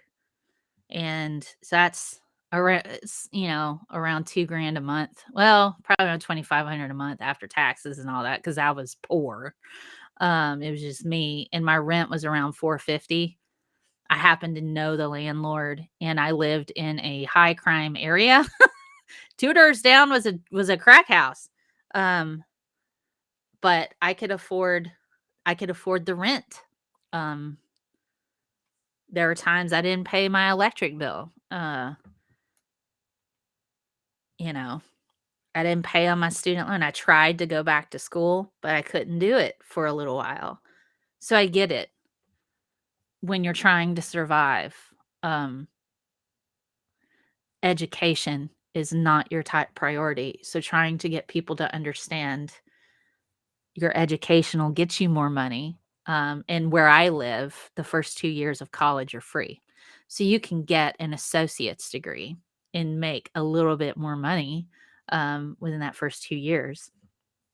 But that's not a lot of, so there's concern. There's concern. I could do all the awesome stuff in the world at this college, but if funding's gone, it's gone. And I'm trying to realize that that's always going to be a possibility, no matter what. No matter where I go, that's always going to be a possibility.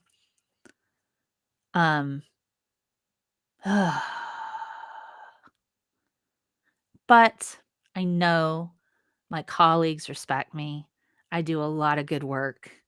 I'm super supportive of my colleagues and my boss. I adore my students. And we do the best we can. And I have a great time. I've done professional development seminars. And I'm a junior faculty member, and I'm teaching other professors how to teach. Come on, I recognize that that's a thing that's desperately needed. And the fact that they have me giving so many talks is huge, is huge. I gave 4 talks this week at our winter institute that we have. We always have a recharge, whether it's summer or fall or winter. We always have a recharge session where we go in and we do professional development. And I have given professional development talks at nearly every single one of these. At every single one of these, I did a couple over the summer on how to use OBS as a professor. How can you use this free software to make cool looking lectures? And then this past week, I gave talks on how to teach study skills while giving your lecture, because a lot of our students, given their history, they don't know how to study for a class. They don't know how to study for college. They don't understand the time, the schedule, and scheduling and the time that you have to put into a course to master the content. So how do you do that without having to dedicate several classes to teaching them how to study? So I'm like, put it in your lecture, set the tone of your course, make it predictable, show them the tools in advance and use those tools while you're lecturing so they have the same format at home. Show them how to take effective notes by writing on the board. You can have your PowerPoint with the pretty pictures, but then go over to your board and show them, this is the information you need to take from this. You don't have to write everything that I say. This is the information. So implementing that and engaging your students. Maya says it's horrible that you have to do that at the college level. Oh, hey, Brian Stevens, what's up? Economic systems are like systems, I guess. Economic systems are like any other, prone to feedbacks. Yes, or you got all of that. Yeah, because we teach logic and critical thinking after we teach all the other stuff. It's awkward. It is, Brian. And being a former high school teacher, those teachers, I was one of them. If you're a measured teacher, half of your evaluation is based on a test. Half of it, a single test on whether or not you're a good teacher. So what do you do as a teacher? You teach students how to take a test. So you have a job. It's not about teaching critical thinking. It's not about hands-on experiences. It's about A, B, C, or D. And that's the reality of it. And when you have funding tied to how well your students do, the students that suffer the most are the ones that need that targeted instruction, that instruction on how to absorb information, how to study, things like that. So where we're at, whether it's secondary education in a high school or in college, this is where we are as a society. And it doesn't really matter so much how we got here at this point. We all know how we got here. What matters is how do we move forward? We have to meet the students where we're at. In the college where I'm at, it's 70% of my students are poverty line. So they come from the districts in the areas where they're the high need students, the students that were taught how to take a test, but weren't taught how to think or, problem solving techniques. I have students who made straight A's in high school come and take a chemistry class, and they're like, this is the first time I've actually struggled, because they're bright. Okay. They had a natural affinity for science, and they had a natural way of understanding, and they learned early on how their brain works. Not everybody has that ability. So you're dealing with students who are the first time are crying because they got a D on a test or a C on a test, and they've never had to deal with that before. I don't understand. Like, this is what's going on. And so it's not just the struggling kids. The super smart kids who never had to study before are now understanding a class is like a part-time job. Just like a part-time job. So we have to meet the students where they're at. And part of that is modifying instruction to help set up your students for success. Otherwise, you're not going to have students. I mean, you're just not. It does say a lot about the public education system, Krabby Hermit. RB says, that's good stuff. You should tour the USA with that teaching. I should. What I might do is, because I do have a YouTube channel for my professional account, I might just start putting little seminars on there. and I do coordinate, and I am running now our science mentoring program. It's not for pay. The one for the high impact practices is for pay. We've got that. So I'm getting a little extra money there. But the mentoring program we would expect it to receive some funding down the road, but I've got to establish the network of professors first and get some protocols in place and be able to track students for effectiveness of our program. The person who was running it previously has left the college and has moved on to a research position, and I'm so happy for her. She's amazing. So I'm running that now, doing the high impact practices, developing courses like that, and doing professional development, and hoping we have enough funding to where I can keep doing that for the fall. And I have every faith in my boss. I know my boss appreciates what I do. It's just a great situation, and I really love my job. It's wonderful. And part of what the college does in their view is moving people from poverty to prosperity. And that's our goal, is to help people get out of poverty through education.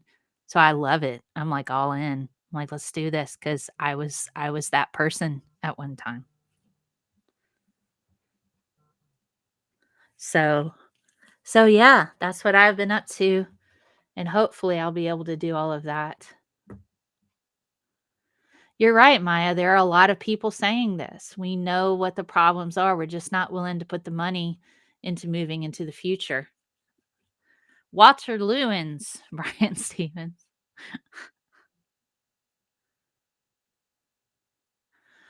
Oh gosh, Crabby Hermit says, I've been known to walk out of a course or 3 or 4 when the teacher discouraged questions and discussions. Sure have, would again. Yeah, I mean, I like to bring up the fact that people drink their own pee. And why do you need chemistry? Why is it important that you learn science? So you're not one of the people that give your money to these other folks that are grifting and trying to hustle you. That's part of it, you know?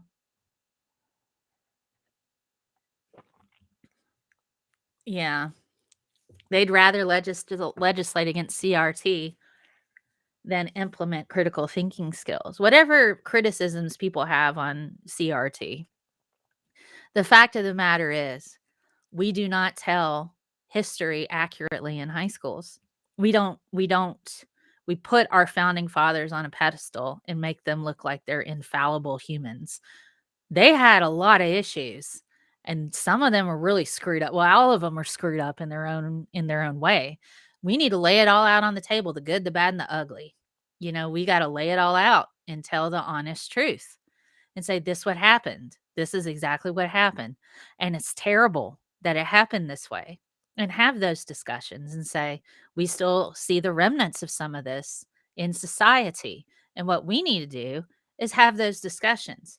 And that's why teachers are trained. They are literally trained to be inclusive in their lessons, in their tests, in their language. They're trained to be inclusive. We're already doing that. So the fact that there's so much pushback on critical race theory, I'm like, you don't understand. Teachers already have been doing diverse instruction through inclusivity. They've already been doing that. That's nothing new. So you're just asking them to tell the truth about history now and what's going on in society. Why is that a problem? It just makes me nuts. Yes, Zhao. Major thing, US is full of anti-intellectualism. Why I go to college when Joe Rogan can give us all the info we need. I know, and people seem to think that Joe Rogan knows more than people where this is literally their bread and butter. I mean, come on, man.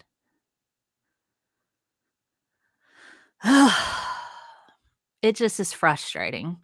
I encourage discussion as long as it's productive and within the content. I can't very well sit there and have a discussion on police brutality and racism in my chemistry class, but I can talk about racism, how it's been present in academia and chemistry. I can talk about the sexism in chemistry. I can talk about things like that, and recognize it's very real, because it is. We have a whole bunch of Black women who didn't get credit for stuff that they did in chemistry. I can talk about that because it's relevant, and it's, and I sit there and I say, I know I've experienced sexism. I sit, and then I caveat that with, I can't imagine what it's like to be a brown or Black woman having to experience sexism and racism on top of that. And I say that. I verbalize that. And I'm like, I can't imagine what that's like. I know what the sexism is like, and have racism on top of that. That must be horrible. And then I say, I do recognize that that's a thing that exists. And then I talk about Black women who've contributed to science, and I talk about Black men or brown or Black men. There's brown women who've contributed to science and education. We don't, talk enough about those. So it's okay to bring that up and say, this is a thing that exists. And I want you to all know that I recognize it. And I want to do the best I can to help you get an education. And, if I can at least break down some of those gatekeeping situations, I'll do that. I write a lot of letters of recommendation for students, and a whole lot of them are Black women that took chemistry. They came to my class. They were beasts and they were fierce. There was one student who failed my class previously. Ended up taking the class again, got a B. And she said, I really want to be a dentist. And I helped her. I'm like, I can't give you the grade that you need for that. But if you take it again, I will sit with you and I will help you and we will work through this together. And she did. And I wrote her a letter of recommendation. Yeah. She failed it the first time, but she got a B the second time. And I'm going to give her a letter of recommendation from a chemistry teacher. And that's going to look good when she tries to get into school, when she applies to school to become a dentist. Like, I got you. Yeah, I put the work in though, but I'm not going to hold you back. I'm not going to hold you back. I do genuinely help my students. And if I can help them be successful in their jobs and in their careers, and help them overcome a lot of the crap that they got to deal with, because poverty is a hell of a thing to have to deal with on top of sexism and racism and everything else. So if I can help them get out of that and still do well, I'm going to do that. I'm going to do that. And that's one of the things that I really am proud of with my job, because I have seen some people overcome a lot of crap. I had a student who had an active stalker. She had to move. I helped her with that. I mean, I didn't go and stop her stalker, but I put her in touch with the people who could help her with that. That's part of my job. It's not my job to solve their problems. It's not my job to make certain they have a ride to my class. I had a student who had their car repoed in the middle of the pandemic. Like, I can't come to class anymore. I'm like, you know what? I got you. We have a program at the college to help you with this. I can't get you your car back, but I can at least put you in touch with people who can get you to class. And I did that. That's part of what we have to do. And a lot of professors don't want to do that. They don't want to do that. But at the institution that I'm at, we are a teaching institution. I'm not required to do research to keep my job. And I am fully invested in the success of my students. And that's That's what you need to be in that situation. Brian's When I was young, you didn't even think a female could be a doctor. Yeah, I mean, for a while, women in the US, they had a really hard time. If you went to college, it was to find a husband. It wasn't to get smart, you know. There's a lot of people, and that still goes on. I don't think people realize there are professors who will leave their grad students off of papers and take all the credit. That still happens. I know of a situation where that has happened within the past 5 years. Well, I appreciate that, scapegoat. I'm trying my best, and it's not because I wanna be lauded or loved. It's just this world is so shitty sometimes, and I don't normally drop sweary words on here. But I see people, and I know that they're struggling, and I used to struggle a lot. Um, I have faced eviction. I have faced crippling debt. My student loan is massive. I don't even want to talk about that. But that's something that the government and that nobody can take from me. They can't repo my brain. I do not regret going into massive amounts of debt for my education. And that's something that I share with the other students. They cannot repo your brain. That's an investment in yourself. Yeah, they might, make your life tough a little bit or for whatever reason. You're going to have credit card debt. You're going to have all this other debt. Well, why not have a debt associated with you investing in yourself? And be proud of the fact that you did that. So I know what that's like to come from nothing. And wonder who gets paid this week or this month. I have to keep a roof over my head. I really need to keep my power going. Maybe, I mean, I've been on food stamps before. Government assistance. Had to get grants to go to school sometimes, It's just it's tough. So I do what I can to kind of lessen that burden a bit because I know what that's like, and it sucks not having somebody to say, "Hey, let me give you a little extra help." I can't do it personally, but I know people who can help you. And sometimes that's all it takes is that little extra email to say, "Hey, you all right? Notice you're not coming to class so much. Are you struggling?" Just let you know, Student Services has all this awesome stuff available, and their whole job is to help you graduate. So give them a call, and you don't have to tell me what your personal problem is. I'm just letting you know there are people here at the college. Their whole job is to help you graduate, and they want you to be successful. And I'm one of them. So here you go. It's just people don't understand that. That's why I'm a huge advocate for community colleges, because they are the ones you want to go to for your first few years, because they will teach you how to college, and they will have programs available to help you be successful more so than a university. Go there first.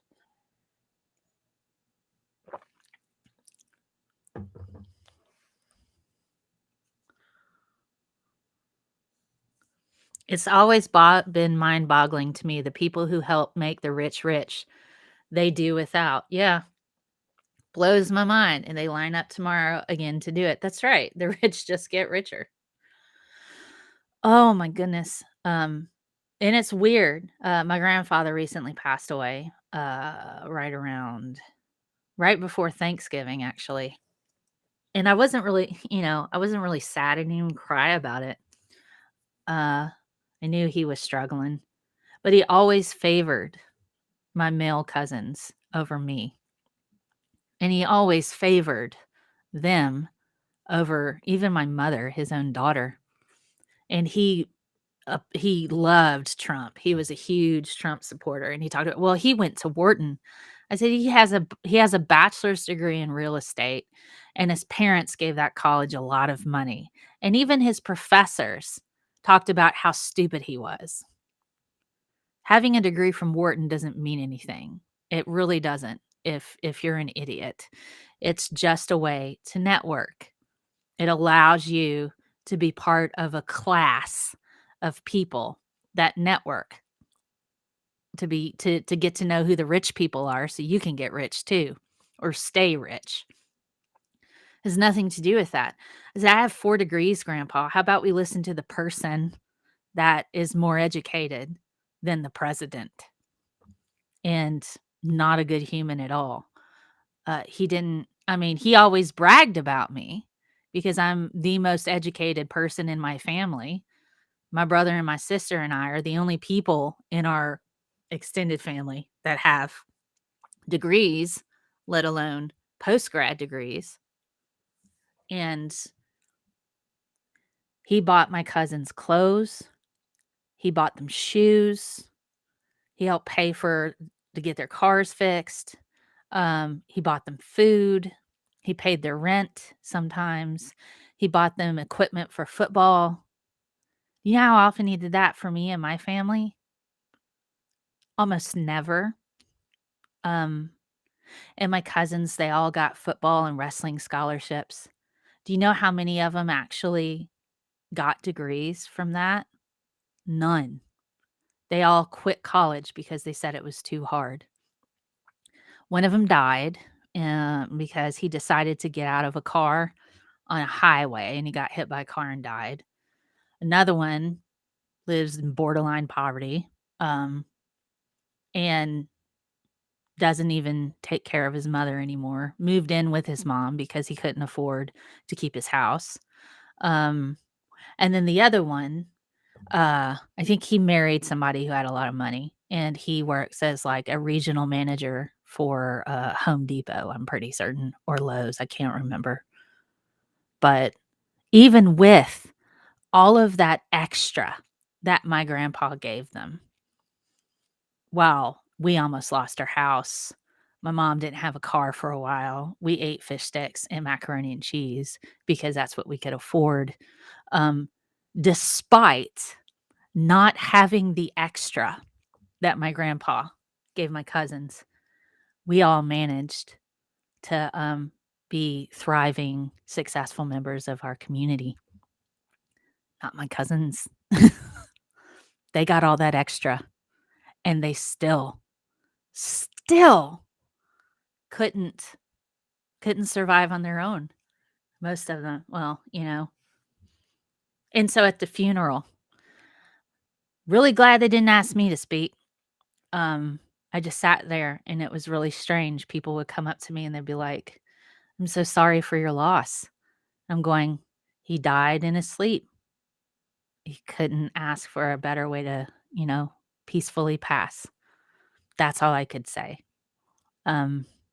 Because my cousins went up there and they cried talking about all these wonderful things that he did for them. And I'm sitting here going, and then a pastor got up there and talked about all of the wonderful things people in the community would say about him. And I'm sitting there going, well, they didn't ask me. My grandpa threatened to hit a family member of mine with a lamp because they were non-binary and possibly pansexual. This is a kid. He threatened to hit them with a lamp. He was going to beat them with a lamp and beat the queer out of them. But hey, at least they got food and clothes. So I understand very deeply that level of discrimination with family. And it's just, you can have all of this stuff given to you and you just throw it away. It's really sad. And still my grandpa would favor my cousins over us. And they're just like sobbing. He was such a great man. I'm like, to you, he was. He gave you guys everything, and you still couldn't even go very far in life. But I think they probably know. The eldest one is starting to learn that they were pretty horrible to the rest of us. And he's starting to figure that out a bit. And I'm going, I'm not having those conversations. I stay away for my own sanity. I take care of the people who want to stay in my life and who aren't toxic and horrible. And we look out for each other. And I leave it at that, man. I know too much. I know too much. And if people want to be in my life, they can be in my life. But if people are toxic and horrible, they don't get to be in my life. That's just how it is. And it makes my sanity is more important than their egos. You know? So here you go. Yeah, some people are just mean and stupid. We are going on 2.5 hours at this point. Oh, it's pretty terrible. I am so sorry to hear that. All of that abusiveness, Brian, and scapegoat.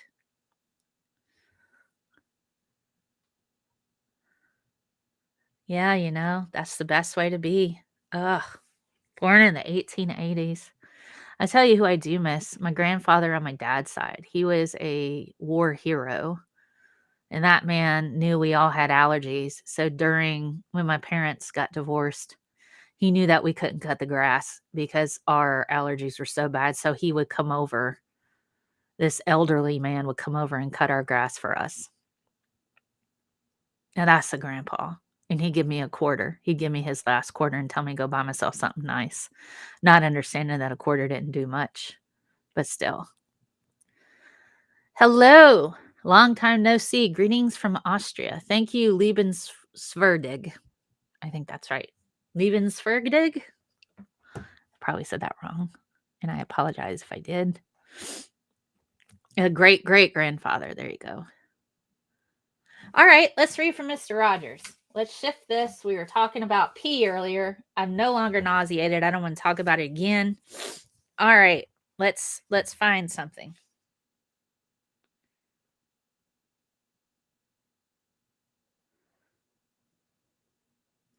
All right. So, understanding love. World according to Mr. Rogers. We need to help people to discover the true meaning of love. Love is generally confused with dependence. Those of us who have grown in true love know that we can love only in proportion to our capacity for independence. So, if you love somebody, you don't become dependent on them, or do you encourage somebody to become dependent on you? That's not love. Love is being able to help somebody be independent and live without you. I think that's kind of like what it means to be a parent. When you become a parent, you start teaching your child how to live without you because you love them. And that's one of the hard things about love, is knowing that somebody is going to be okay, even if you're not around, that they'll be able to carry on, that they'll have a support network, things like that. So there's different aspects of love. But yeah, we need to help people to discover the true meaning of love. Love is generally confused with dependence. Those of us who have grown in true love know that we can love only in proportion to our capacity for independence. And sometimes love can be expressed in walking away. And I've had to do that. If you genuinely care about a person and your presence in that person's life is counterproductive to their growth, even if you don't want to, sometimes walking away is an act of love. And I've had to do that with friends before, people who I care about. that their mental health and their growth as a human was being stunted because of my presence, not because they hated me or they were mad at me or anything like that. It's just I knew that if I stayed around, they would not seek the appropriate help that they needed in order to get better. So I was enabling behavior, even though I cared about them. I was enabling behavior that kept them from getting the help that they needed.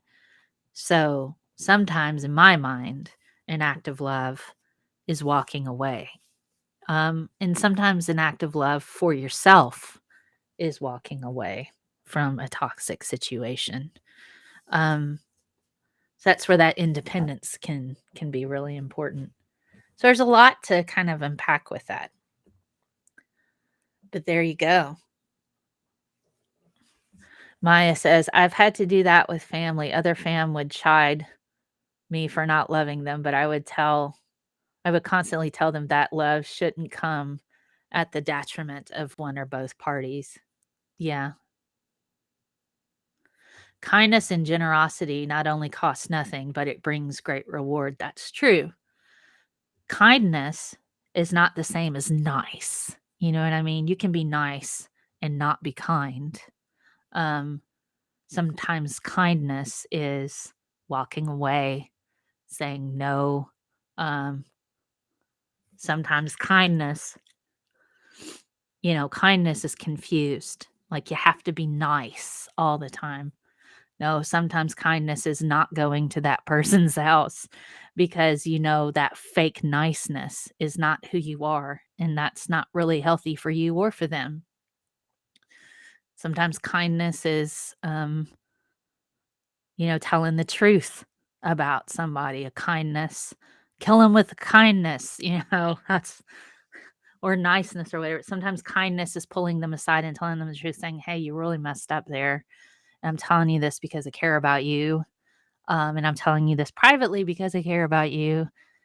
You probably need to go and handle your stuff a bit better.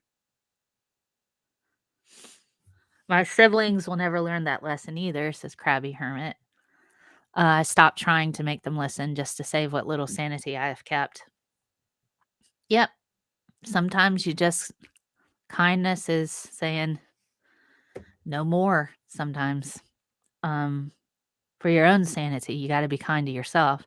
Something I always try to remember is that you cannot give water from an empty bucket.